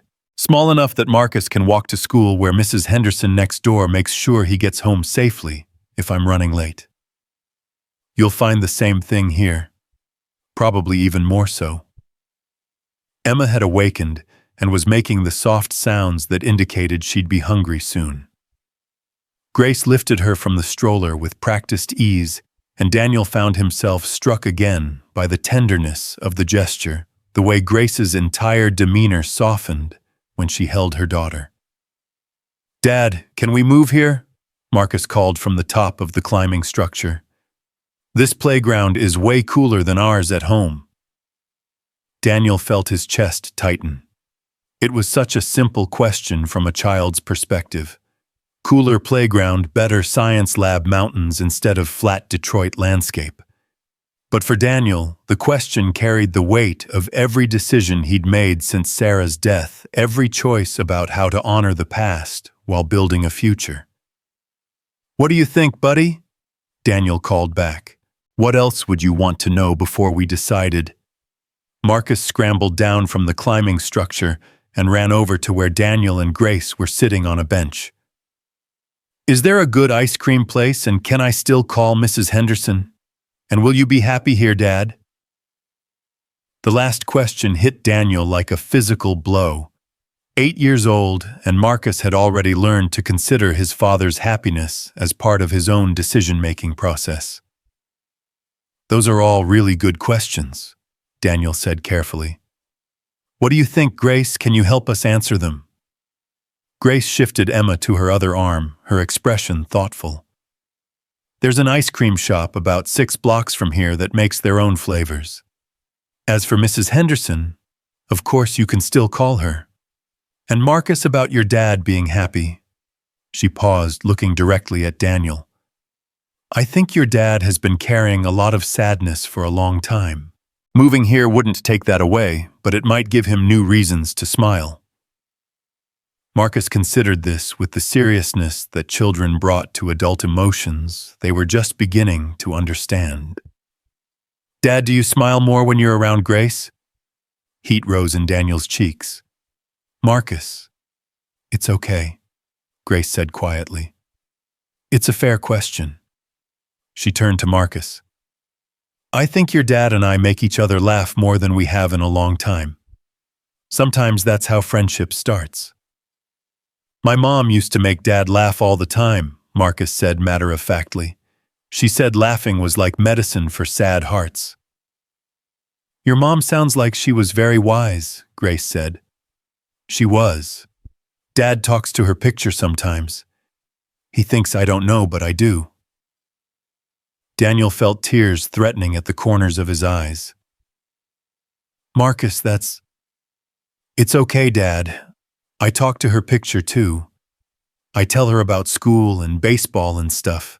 Marcus looked between Daniel and Grace with the devastating honesty that only children possessed. "I think she'd like Grace, and I think she'd want us to be happy." The moment stretched between them weighted with grief and hope and the terrible courage it took to love again after loss. Emma gurgled in Grace's arms, oblivious to the adult emotions swirling around her, and somehow her innocent presence made everything feel more possible. "Should we go get that ice cream?" Grace suggested gently. The ice cream shop was everything she'd promised, a small family-owned place with flavors like Rocky Road Mountain High and Denver Mint Chip. Marcus ordered 2 scoops of something called Playground Chocolate, while Daniel and Grace opted for coffee ice cream and continued their careful dance around feelings neither quite dared to name. "Can I ask you something?" Daniel said, as they sat at a small table by the window. Emma content in her carrier, and Marcus sticky-fingered but happy, always. This weekend, the hotel, the school tour, this whole elaborate courtship, is this how Mountain West Airlines recruits all its executives? Grace laughed, a sound that seemed to surprise her with its genuine joy. "No, this is definitely not standard procedure. Usually we fly people in for a day of interviews and send them home with a business card and a salary offer. So why the special treatment?" Grace was quiet for a moment, watching Marcus carefully construct a tower with his napkins. "Because this isn't just about hiring an executive. This is about convincing 2 people to trust me with their future. That requires more than a job interview.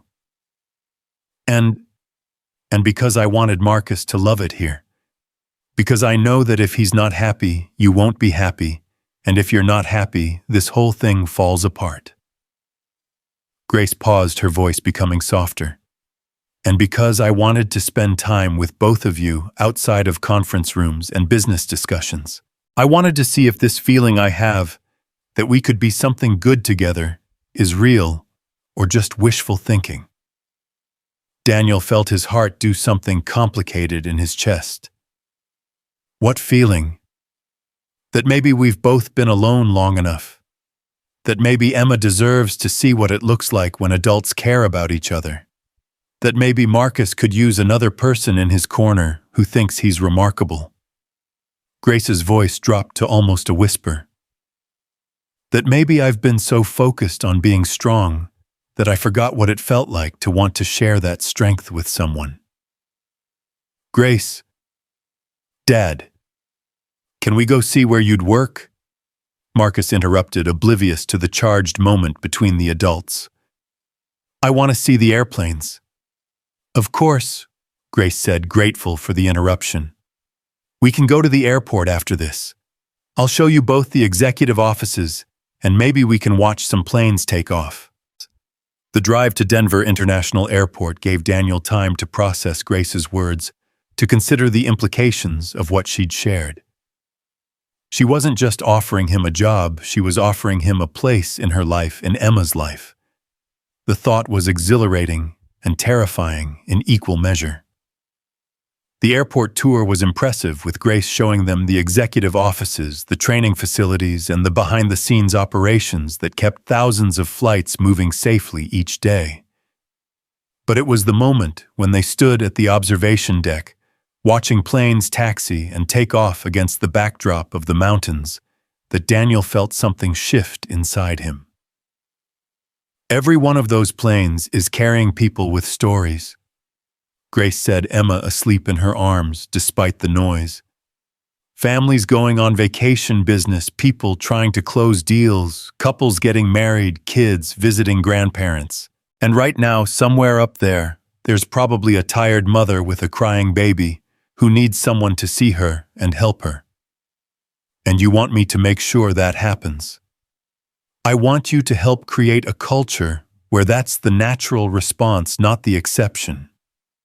Grace turned to look at him directly. Daniel, I've been running this company for 3 years, and I've never felt more certain about a decision. Not because of your resume or your experience, but because of who you are. Dad, look, Marcus called from the other end of the observation deck. That plane has our airline's name on it. They walked over to where Marcus was pointing at a Mountain West Airlines jet preparing for takeoff. The sight of it, sleek and powerful against the Colorado sky, made Daniel's chest tight with possibility. That's Flight 447 to Detroit, Grace said. The same route you took to meet me. Full circle, Daniel murmured. Maybe, or maybe just the beginning of a new circle. That evening, Grace invited them to her house for dinner, a modest but elegant home in a quiet neighborhood, with a backyard that backed up to a small park and a kitchen that smelled like something Sarah might have cooked. Emma was alert and social, entertaining Marcus, with her baby, babbling, while Grace and Daniel worked together to prepare a simple meal of grilled chicken and vegetables. This feels normal, Daniel said, surprised by the observation. What does this? Cooking dinner together, watching the kids, talking about our days. It feels like something we might have been doing for years instead of days. Grace paused in her chopping of bell peppers. Is that good or terrifying? Both, Daniel admitted. Definitely both. After dinner, they sat on Grace's back porch while Marcus played with Emma on a blanket spread across the grass. The sun was setting behind the mountains, painting the sky in shades of pink and gold that took Daniel's breath away. It's beautiful here, he said. It is, but beauty isn't everything. What do you mean? Grace was quiet for a moment, watching Emma reach for Marcus's fingers with her tiny hands. I don't want you to make this decision based on the scenery or the job opportunity or even your feelings about me. I want you to make it based on what's best for Marcus, what's best for your future. And if what's best for Marcus is staying in Detroit, then that's what you should do, and I'll respect that decision completely, even though it would break my heart. Daniel turned to study her profile in the fading light. Why would it break your heart? Because I've spent the last year convinced that I was better off alone, that Emma and I didn't need anyone else, that depending on people just led to disappointment. Grace's voice carried a vulnerability that her professional persona never showed. And then you gave up your airplane seat and reminded me that there are still good people in the world. And now, after this weekend, I can't imagine going back to that loneliness. Grace, I know it's too much too fast. I know we barely know each other, and I know you're still grieving your wife. But Daniel, I can't pretend this is just about business anymore. Daniel felt his chest tighten with emotion. It hasn't been just about business since that first conversation at Rosie's diner. Then what is it? Daniel watched Marcus gently helping Emma sit up on the blanket, his son's natural kindness on full display. It's the possibility of something I thought I'd lost forever. It's the chance to honor Sarah's memory by living the kind of life she'd want for Marcus and me. It's the terrifying, wonderful idea That maybe love doesn't have to end when someone dies. Maybe it just takes new forms. Grace's eyes filled with tears. Your wife would be proud of the man you've become. I hope so. I hope she'd understand that loving you doesn't mean loving her less. The words hung in the air between them, the first time either had explicitly acknowledged the feelings that had been building since that first meeting on the plane. Marcus looked up from his play with Emma as if sensing the importance of the moment. Dad, are you and Grace going to get married? He asked with the directness that only children possessed. Daniel felt heat rise in his cheeks. Marcus, we're not. It's okay, Grace said gently. It's a fair question. She turned to Marcus. Your dad and I are still getting to know each other. Sometimes grown-ups need time to figure out their feelings. But you like each other, right? Daniel and Grace exchanged a look that was full of everything they hadn't yet said aloud. We like each other very much, Grace confirmed. Good. Emma needs a dad, and Dad needs someone to make him laugh. Marcus returned to his play with the matter-of-fact acceptance that children brought to new family configurations. Out of the mouths of babes, Daniel murmured.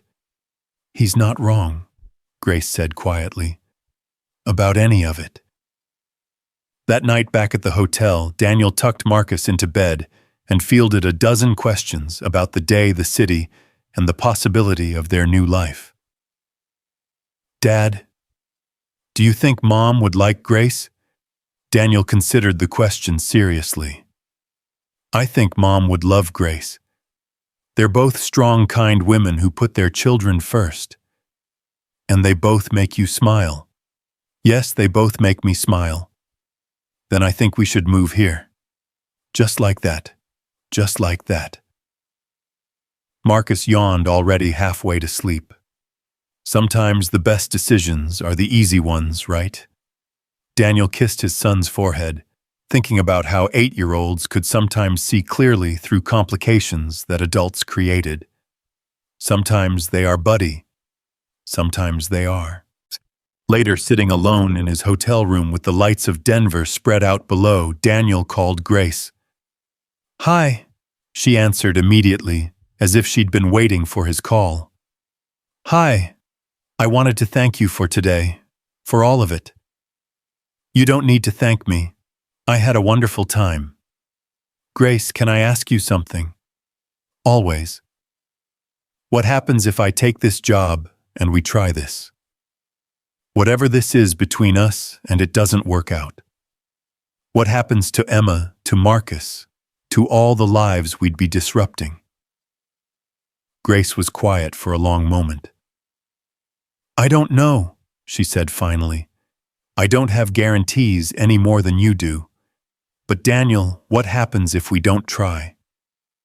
What happens if we let fear make our decisions for us? We stay safe. We stay safe and we stay alone. Is that really what you want for Marcus? For yourself? Daniel thought about his son's easy acceptance of new possibilities, about Sarah's voice in his head, encouraging him to take chances, about the way Grace looked at him, like he was someone worth believing in. No, he said quietly. It's not what I want. Then what do you want? Daniel took a deep breath, preparing to jump off the cliff he'd been standing on for days. I want to take the job. I want to move to Denver. I want to see if two broken people can help each other heal. Are you sure? I'm terrified. But yes, I'm sure. Grace's laughter was bright with tears. When can you start? How about we aim for the beginning of next month? That'll give me time to sell my business, help Marcus finish the school year in Detroit, and figure out the logistics. Perfect. I'll have HR draw up the official offer letter, and we can handle all the relocation details. They talked for another hour, making plans and sharing fears, and slowly building the foundation for a future neither had dared to imagine just days before.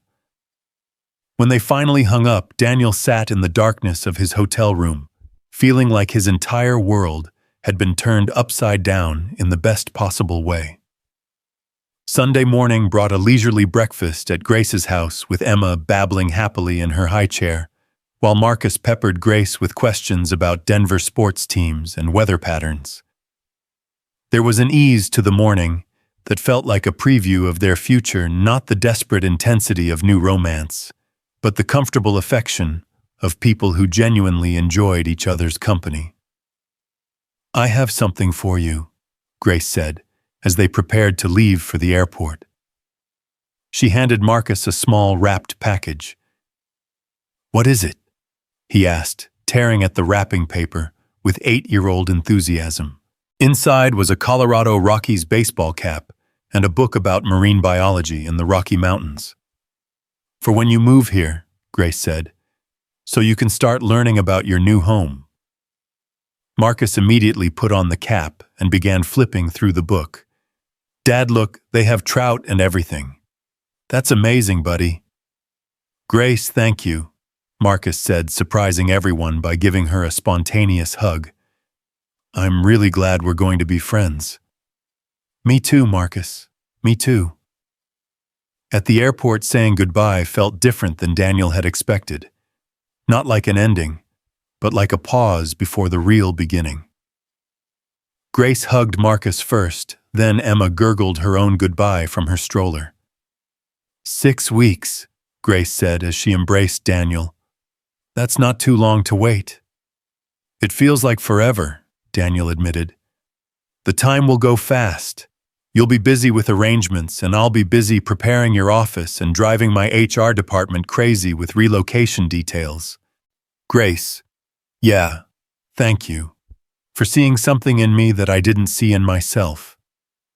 Thank you for reminding me that kindness still exists in the world."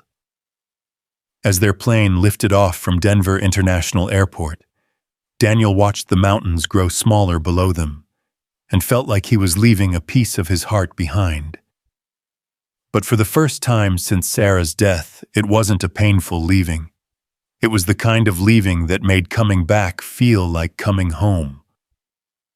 "Dad," Marcus said, his face pressed to the window.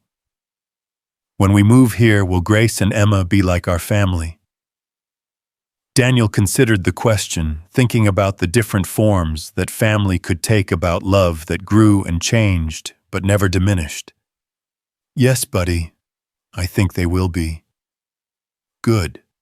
I think Mom would like that." Daniel squeezed his son's hand, knowing with absolute certainty that Sarah would indeed like that. She'd always believed that love multiplied rather than divided, that the heart had infinite capacity for caring. In 6 weeks, they would return to Denver not as visitors, but as residents, ready to build something beautiful from the ashes of what they'd lost and the hope of what they might find. The plane carried them back toward Detroit, but Daniel's thoughts remained focused on the future, on a new job that would let him honor Sarah's legacy of kindness, on a city that felt like possibility, and on a woman who made him believe that second chances weren't just for fairy tales. 6 weeks had passed like a blur of packing boxes, farewell dinners, and the strange mixture of excitement and melancholy that came with closing one chapter of life while preparing to write another. Daniel stood in his empty garage for the last time, the space that had been his sanctuary since Sarah's death, now echoing with memories, and the hollow sound of his footsteps on concrete, swept clean of 10 years of motor oil stains and scattered tools. Mrs. Henderson had cried when he told her they were moving, though she'd quickly wiped her tears and declared that Denver was lucky to get them. She'd pressed a tin of cookies into Marcus's hands and made Daniel promise to call every week. "You're like the grandson I never had," she'd told him, and Daniel had to excuse himself to the bathroom to compose himself. The new owner of Carter's Auto Repair was a young mechanic named Tommy Rodriguez, eager and honest with calloused hands, and the same love for fixing things that had drawn Daniel to the work decades ago. Daniel had spent the last week teaching Tommy about the regular customers, the quirks of Mrs. Henderson's ancient Buick, and the unspoken rule that some repairs came with payment plans that stretched as long as necessary. "You sure about this?" Tommy had asked on Daniel's final day, watching him pack the last of his personal tools. "Giving up all this for some corporate job?" Daniel had paused, wrench in hand, considering the question that had kept him awake several nights over the past month. "I'm trading one way of helping people for another," he'd said finally. "Sometimes you have to take a leap of faith." Now, standing in the empty space that had been his livelihood and refuge, Daniel felt the weight of that leap settling in his chest. Tomorrow, he and Marcus would board a flight to Denver this time, with one-way tickets and a moving truck that had already departed for Colorado. Grace had arranged for them to stay in a furnished apartment near Marcus's new school until they found a permanent home, had enrolled Marcus in summer programs to help him make friends before the school year started, had thought of details that Daniel hadn't even considered. "Dad, the taxi's here," Marcus called from the office doorway. Their few remaining suitcases were already loaded, and Daniel's son was practically vibrating with excitement about their new adventure. "Coming, buddy," Daniel replied, taking one last look around the garage that had sheltered him through the hardest year of his life. He pulled Sarah's photograph from his jacket pocket, the edges worn soft from handling. "We're really doing this, baby," he whispered to her image. "I hope you're proud of us." The flight to Denver felt different this time, not the nervous uncertainty of their scouting trip, but the determined optimism of people moving toward their future. Marcus had brought his marine biology book and spent most of the flight planning imaginary expeditions to collect water samples from mountain streams. Daniel found himself thinking about the Mountain West Airline's training manual. Grace had sent him full of corporate policies that he was supposed to help humanize and customer service protocols that needed his particular brand of common-sense kindness. Grace met them at baggage claim with Emma in her arms, and a smile that made Daniel's chest tight with gratitude, and something deeper he was still learning to name. Emma had grown noticeably in the 6 weeks since their last visit, her dark eyes bright and alert as she reached for Marcus with obvious recognition. "Welcome home," Grace said, the words carrying weight that had nothing to do with geography and everything to do with the family they were tentatively building together. "It feels like home," Daniel replied, surprised by how true that statement was. Denver International Airport, which had seemed overwhelming and impersonal during his business trip months ago, now felt like a doorway to possibility. The apartment Grace had arranged was perfect for their transition, close enough to Marcus's new school that he could ride his bike, spacious enough that they didn't feel cramped, but temporary enough that they knew they were working towards something more permanent. Marcus immediately claimed the smaller bedroom and began arranging his books and baseball cards with the focused intensity that 8-year-olds brought to creating order in new spaces. "What do you think?" Grace asked, as they stood in the living room, Emma contentedly chewing on a teething ring while surveying her new environment. "I think we're the luckiest people in the world," Daniel said honestly. "Even though you're about to start a job where you have no idea what you're doing, especially because of that. Sarah always said the best adventures were the ones where you had to figure it out as you went along." Grace smiled, shifting Emma to her other hip. "Speaking of which, are you ready for tomorrow? Your first day as Director of Customer Experience?" Daniel felt a flutter of nerves in his stomach. As ready as someone can be when they're about to transform an entire corporate culture, armed with nothing but good intentions and a background in automotive repair. Don't underestimate good intentions. They're rarer in the corporate world than you might think. That evening, Grace insisted on cooking dinner for them in their new apartment, bringing groceries and a casserole dish, and the kind of easy domesticity that made the temporary space feel like home. Marcus helped by setting the table and entertaining Emma with increasingly elaborate games of peekaboo, while Daniel found himself watching Grace move around the kitchen with the comfortable efficiency of someone who belonged there. "This is nice," he said, as they sat down to eat Emma in a portable high chair that Grace had somehow produced along with everything else. "What's nice? This. All of us together. It feels—" Daniel searched for the right word. "It feels right." Grace's smile was soft with emotion. "It does, doesn't it? Like maybe we've been working toward this moment without even knowing it." "Dad," Marcus said, around a mouthful of Grace's homemade macaroni and cheese. "Can I call Grace Grace, or should I call her something else?" Daniel felt heat rise in his cheeks. "What do you mean, buddy?" "I mean, if she's going to be part of our family, should I call her Mom or something? I don't want to make my real mom sad, but I also don't want Grace to feel left out." Daniel's throat tightened with emotion. 6 weeks of careful conversations about their changing family dynamics, and Marcus had cut straight to the heart of the matter, with the devastating honesty that only children possessed. Grace set down her fork, her expression gentle but serious. "Marcus, that's such a thoughtful question. Can I tell you what I think?" Marcus nodded solemnly. "I think your real mom will always be your mom, and nothing will ever change that. She'll always be the most important woman in your life, and that's exactly how it should be." Grace paused, glancing at Daniel before continuing. "But I hope that someday, when you're ready, you might think of me as someone who loves you very much and wants to take care of you. We don't have to worry about names right now. We can just worry about caring about each other." "But what if I want to call you Mom Grace or something like that?"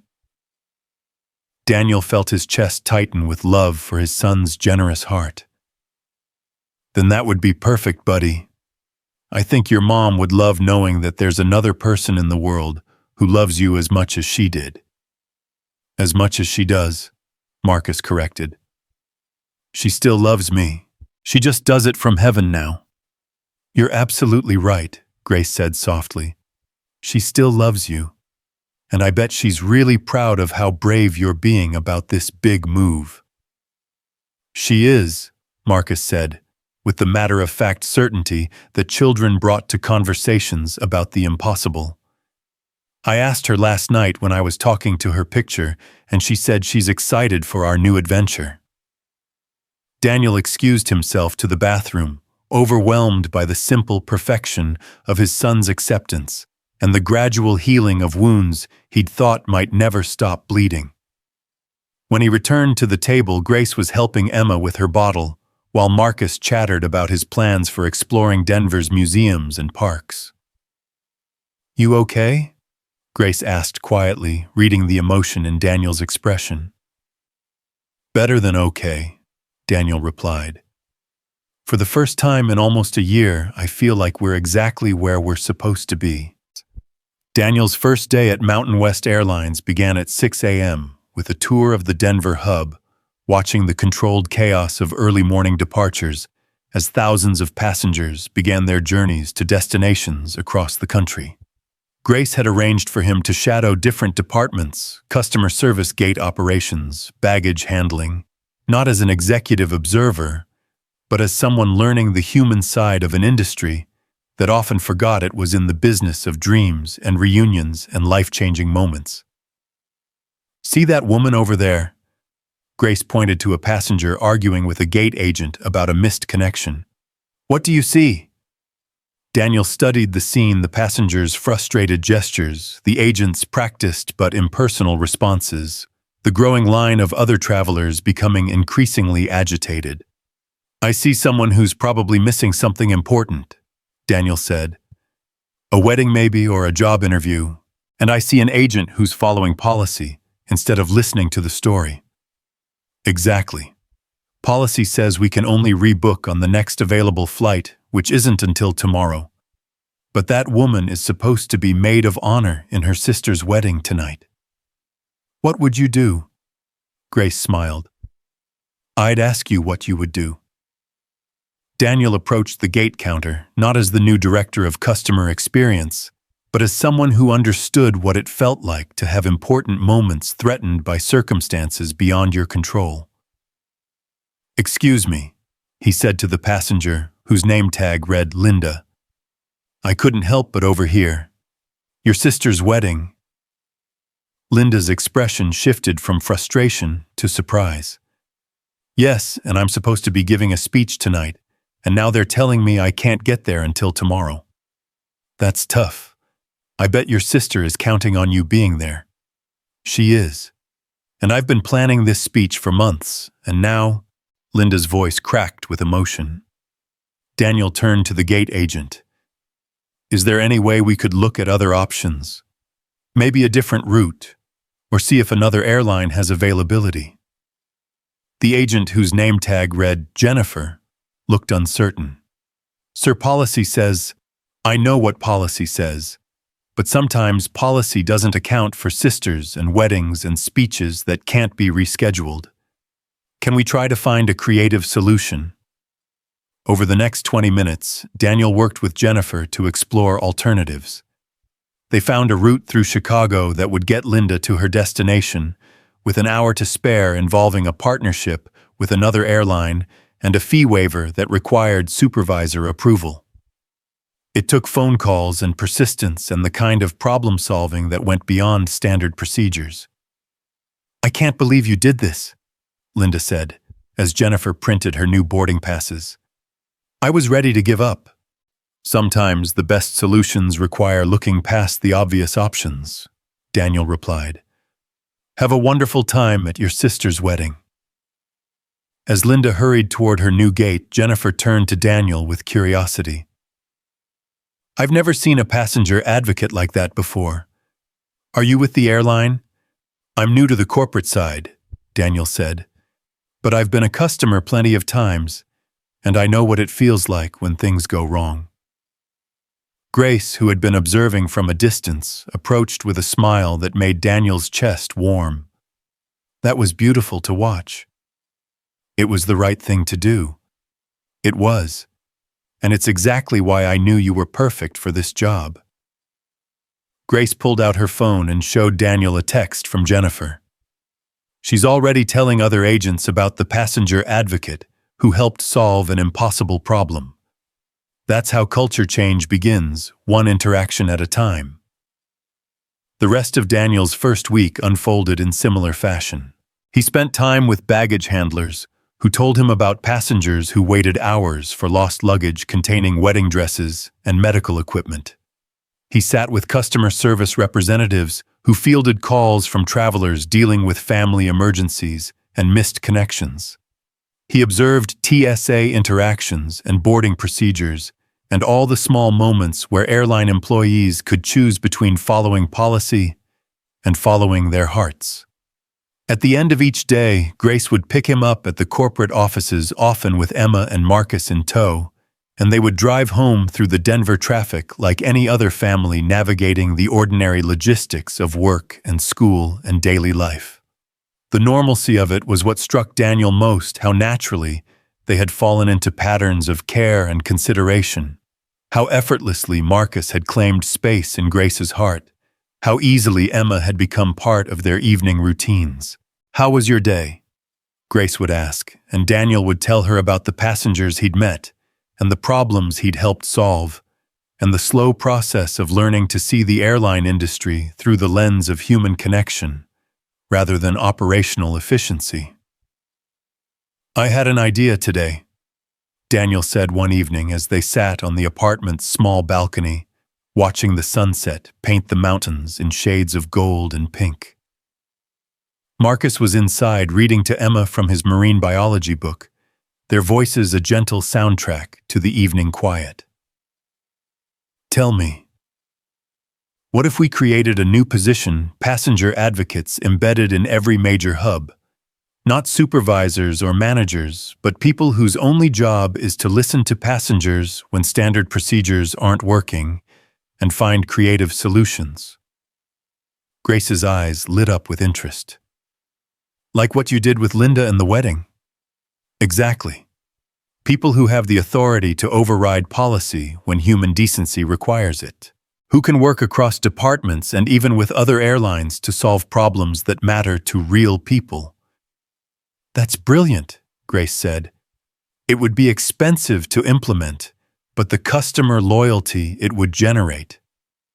It's not about customer loyalty, Daniel interrupted gently. It's about doing what's right because it's right. The loyalty would just be a natural consequence. Grace smiled, reaching over to take his hand. This is why I fell in love with you. The words hung in the air between them, the first time either had used that particular language to describe what was growing between them. Daniel felt his heart stop, then restart with a rhythm that felt entirely new. What did you say? Grace's cheeks flushed pink. I said that's why I fell in love with you. Your ability to see what matters, to cut through complexity and focus on the human element. Your kindness that comes from genuine caring rather than corporate strategy. Grace, I know it's too soon. I know we haven't talked about love yet, and I know you're still grieving Sarah, and I don't want to pressure you into feelings you're not ready for. Daniel silenced her with a kiss, soft and tentative at first, then deeper as she responded. When they broke apart, both were breathing unsteadily. I love you too, he said simply. I love your strength and your vulnerability and the way you see the best in people. I love how you are with Emma and Marcus, how you've made us feel like we belong somewhere again. Really, really, I love you, Grace Morgan, and I think Sarah would be happy that I'm brave enough to admit it. From inside the apartment came the sound of Marcus's laughter and Emma's delighted squeals, the soundtrack of their blended family finding its rhythm. Grace leaned against Daniel's shoulder, and for the first time in months, Daniel felt like the future was something to anticipate rather than endure. 3 months into his new position, Daniel had revolutionized Mountain West Airlines' approach to customer service. The Passenger Advocate Program had been implemented in 5 major hubs, with dramatic improvements in customer satisfaction scores and social media mentions. But more importantly, Daniel could see the change in employees' gate agents, who smiled more, baggage handlers, who took extra care with delicate items, flight attendants, who went beyond the minimum required courtesy. You've reminded us why we got into this business in the first place, Grace told him one evening, as they reviewed quarterly reports in her home office, while Emma played quietly on the floor and Marcus finished homework at the kitchen table. I just reminded everyone that passengers are people, not problems to be solved. It sounds simple when you say it like that. The best solutions usually are simple. It's implementation that's complicated. Grace closed her laptop and turned to face him fully. Daniel, there's something I want to talk to you about. Okay. He set aside his own papers, noting the serious tone in her voice. The board has been incredibly impressed with your work.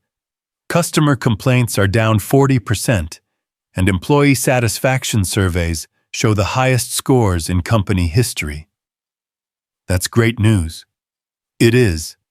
And they want to promote you Senior Vice President of Customer Experience with oversight of all passenger-facing operations. Daniel felt a mix of pride and anxiety. That's a big promotion. It's also exactly what you deserve. You've transformed this company's culture in 3 months, Daniel. You've proven that profitability and humanity aren't mutually exclusive. What would it mean, the promotion? More responsibility, more travel, a significant salary increase, and the chance to implement your vision on a national scale. Daniel was quiet for a moment, processing the opportunity and its implications. What do you think I should do? Grace smiled. I think you should make the decision that's best for your family. For Marcus, for Emma, for us. Us, Daniel repeated, loving the way the word sounded. Us, Grace confirmed. Because Daniel, I want there to be an us. not just professionally, but personally. I want us to be a family, officially, legally, permanently. Daniel's heart stuttered in his chest. Are you? I'm asking you to marry me, Grace said simply. I'm asking you to let me be Marcus's stepmother and Emma's stepfather and my partner in everything that matters. Daniel stared at her, overwhelmed by the magnitude of what she was offering. Grace, are you sure marriage is? Marriage is what happens when two people love each other enough to promise to keep choosing each other every day, even when it's hard. Marriage is what we've already been doing for months, caring for each other's children, supporting each other's dreams, building something beautiful together. Marcus, Daniel called toward the kitchen. Can you come here for a minute? Marcus appeared in the doorway, his math homework forgotten. What's up, Dad? Grace has something she wants to ask us. Grace took a deep breath, her confidence wavering slightly in the face of an 8-year-old's honest gaze. Marcus, how would you feel if I asked your dad to marry me, if we all became an official family? Marcus's face lit up with joy. You mean like Emma would be my real sister and you'd be my stepmom? If that's okay with you. That's the best idea ever. Marcus launched himself at Grace, wrapping her in a fierce hug. Can we have a wedding with cake and everything?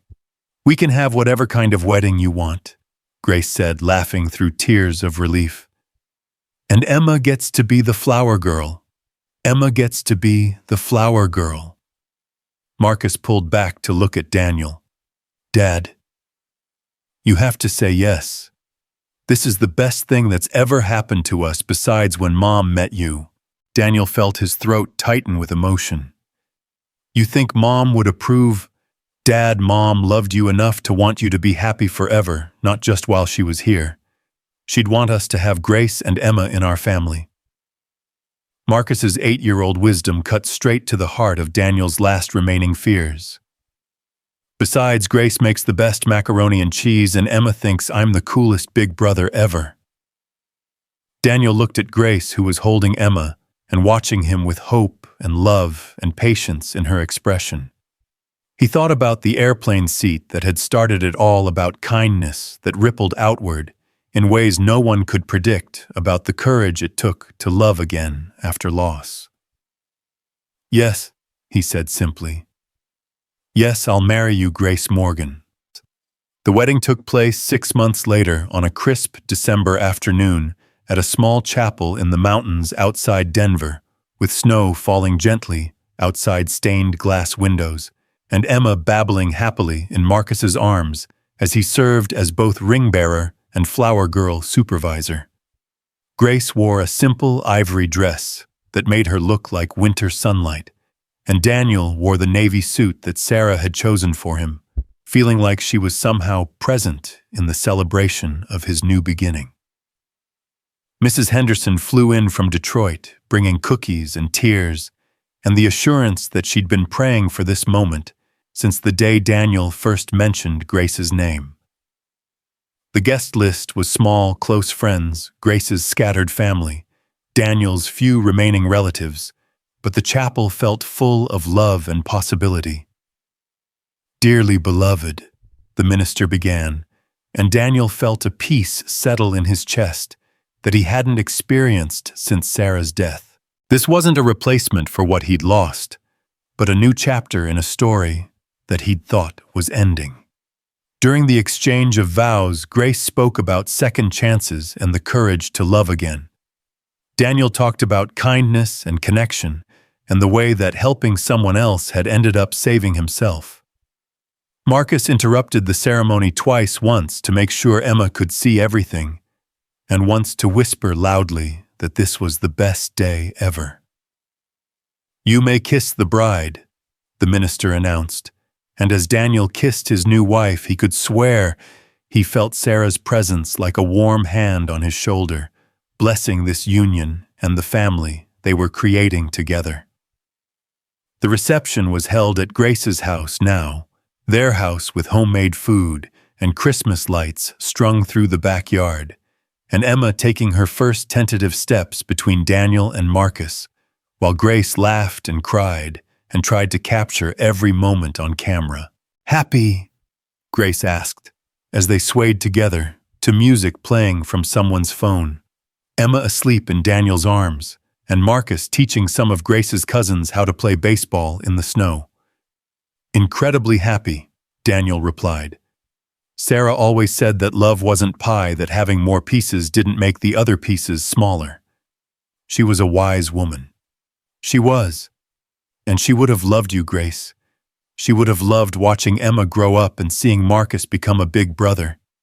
She would have been proud that we were brave enough to build something beautiful from all the broken pieces." Grace wiped tears from her eyes.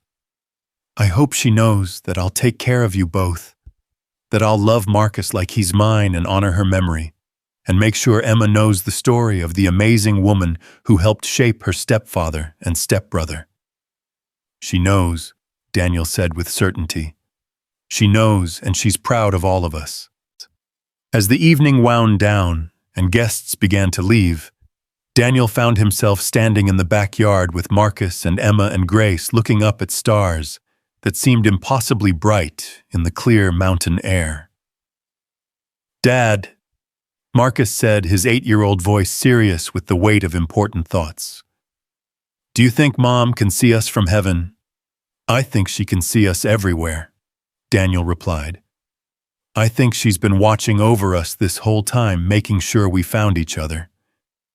"Good," Marcus said, satisfied. "Because I want her to know that we're okay. That we're more than okay. We're happy." Daniel pulled his son closer. Grace's hand warm in his, Emma sleeping peacefully against Grace's shoulder. "We are happy, buddy. We're exactly where we're supposed to be." 5 years later, Daniel stood at the same observation deck at Denver International Airport, where Grace had first shown him the view of planes taking off against the mountain backdrop. Emma, now 6 years old and starting kindergarten, pressed her nose against the glass, while Marcus, 13, and suddenly more interested in girls than marine biology, pretended he was too cool to be excited about airplane spotting. "There's our plane," Grace said, pointing to a Mountain West Airlines jet preparing for takeoff. "Flight 447 to Detroit." They were traveling to Detroit for Mrs. Henderson's 90th birthday party, a celebration that the old woman had insisted required the presence of her adopted grandson and his beautiful family. Marcus was excited to show Emma his old bedroom and the garage where Daniel had once worked, while Emma was mostly excited about the airplane ride and the promise of Mrs. Henderson's famous cookies. "Do you ever regret it?" Grace asked as they watched the plane taxi down the runway. "Giving up your old life for this uncertain adventure?" Daniel considered the question, thinking about the path that had brought them to this moment. His passenger advocate program had been implemented across all Mountain West hubs and copied by 3 other major airlines. He'd been featured in business magazines and spoken at conferences about the revolutionary idea that treating customers like human beings was good for business. But more importantly, he woke up every morning excited about the work he was doing and the life he was living. "Not for a second," he said honestly. "Every choice we made, you offering me that job, me taking the leap, us deciding to build a family together, it all led us here. To an airport observation deck with 2 kids who are arguing about whether airplanes or dinosaurs are cooler. To a life full of people we love, work that matters, and the knowledge that sometimes the best things happen when you're brave enough to help a stranger." Emma tugged on Daniel's sleeve. "Daddy Daniel, tell me the story again about how you and Mommy Grace met." "Which part do you want to hear?" "The part where you gave up your special airplane seat because it was the right thing to do." Daniel smiled, lifting Emma so she could see better out the window. "Well, once upon a time there was a man who was very sad because someone he loved had gone to heaven." As he told the story that had become family legend, The crying baby, the first-class seat, the coffee shop conversation that had changed everything. Daniel marveled at how a single moment of kindness had rippled outward to create the life they now shared. Grace listened with the smile she always wore when hearing their origin story. Marcus rolled his eyes, but secretly loved it, and Emma hung on every word as if she were hearing it for the first time. "And they lived happily ever after?" Emma asked when Daniel reached the end. "They lived happily ever after." Daniel confirmed, kissing the top of her head and reaching for Grace's hand. But as they walked through the airport toward their own gate, Daniel reflected on the truth that was more complex and more beautiful than any fairy tale ending. They hadn't found perfect happiness. They'd found real happiness, the kind that came with challenges and growth, and the daily choice to love each other through both ordinary moments and extraordinary ones. Marcus still talked to his mother's picture sometimes, and Daniel still felt Sarah's presence in quiet moments. Emma had nightmares occasionally, and Grace struggled with the balance between being a CEO and a mother. Daniel worried about whether he was good enough at his job, and all of them navigated the complex dynamics of a blended family, with patience and grace and occasional frustration. But they'd learned that happiness wasn't about the absence of problems. It was about facing problems together, about choosing kindness, even when it was difficult, about believing that love could grow and change, and encompass more people without diminishing what came before. As their plane lifted off from Denver, carrying them toward Detroit and Mrs. Henderson's birthday celebration, Daniel looked out the window at the city that had become home and the mountains that had witnessed their wedding, and thought about the mysterious ways that life could surprise you. Sometimes kindness was repaid with kindness. Sometimes taking a chance on helping someone else ended up being the greatest gift you could give yourself. Sometimes love lost could make room for love found, and broken hearts could heal stronger than they'd been before. And sometimes, if you were very lucky, a simple act of compassion on an airplane could lead to everything you never knew. You needed a new career that mattered, a partner who saw the best in you, children who filled your days with laughter, and the knowledge that the story you thought was ending was actually just beginning. The plane climbed higher into the afternoon sky, carrying the Carter Morgan family toward their destination. But Daniel knew that the real journey, the one that had started with a crying baby and a first-class seat, would continue for the rest of their lives, one act of kindness at a time.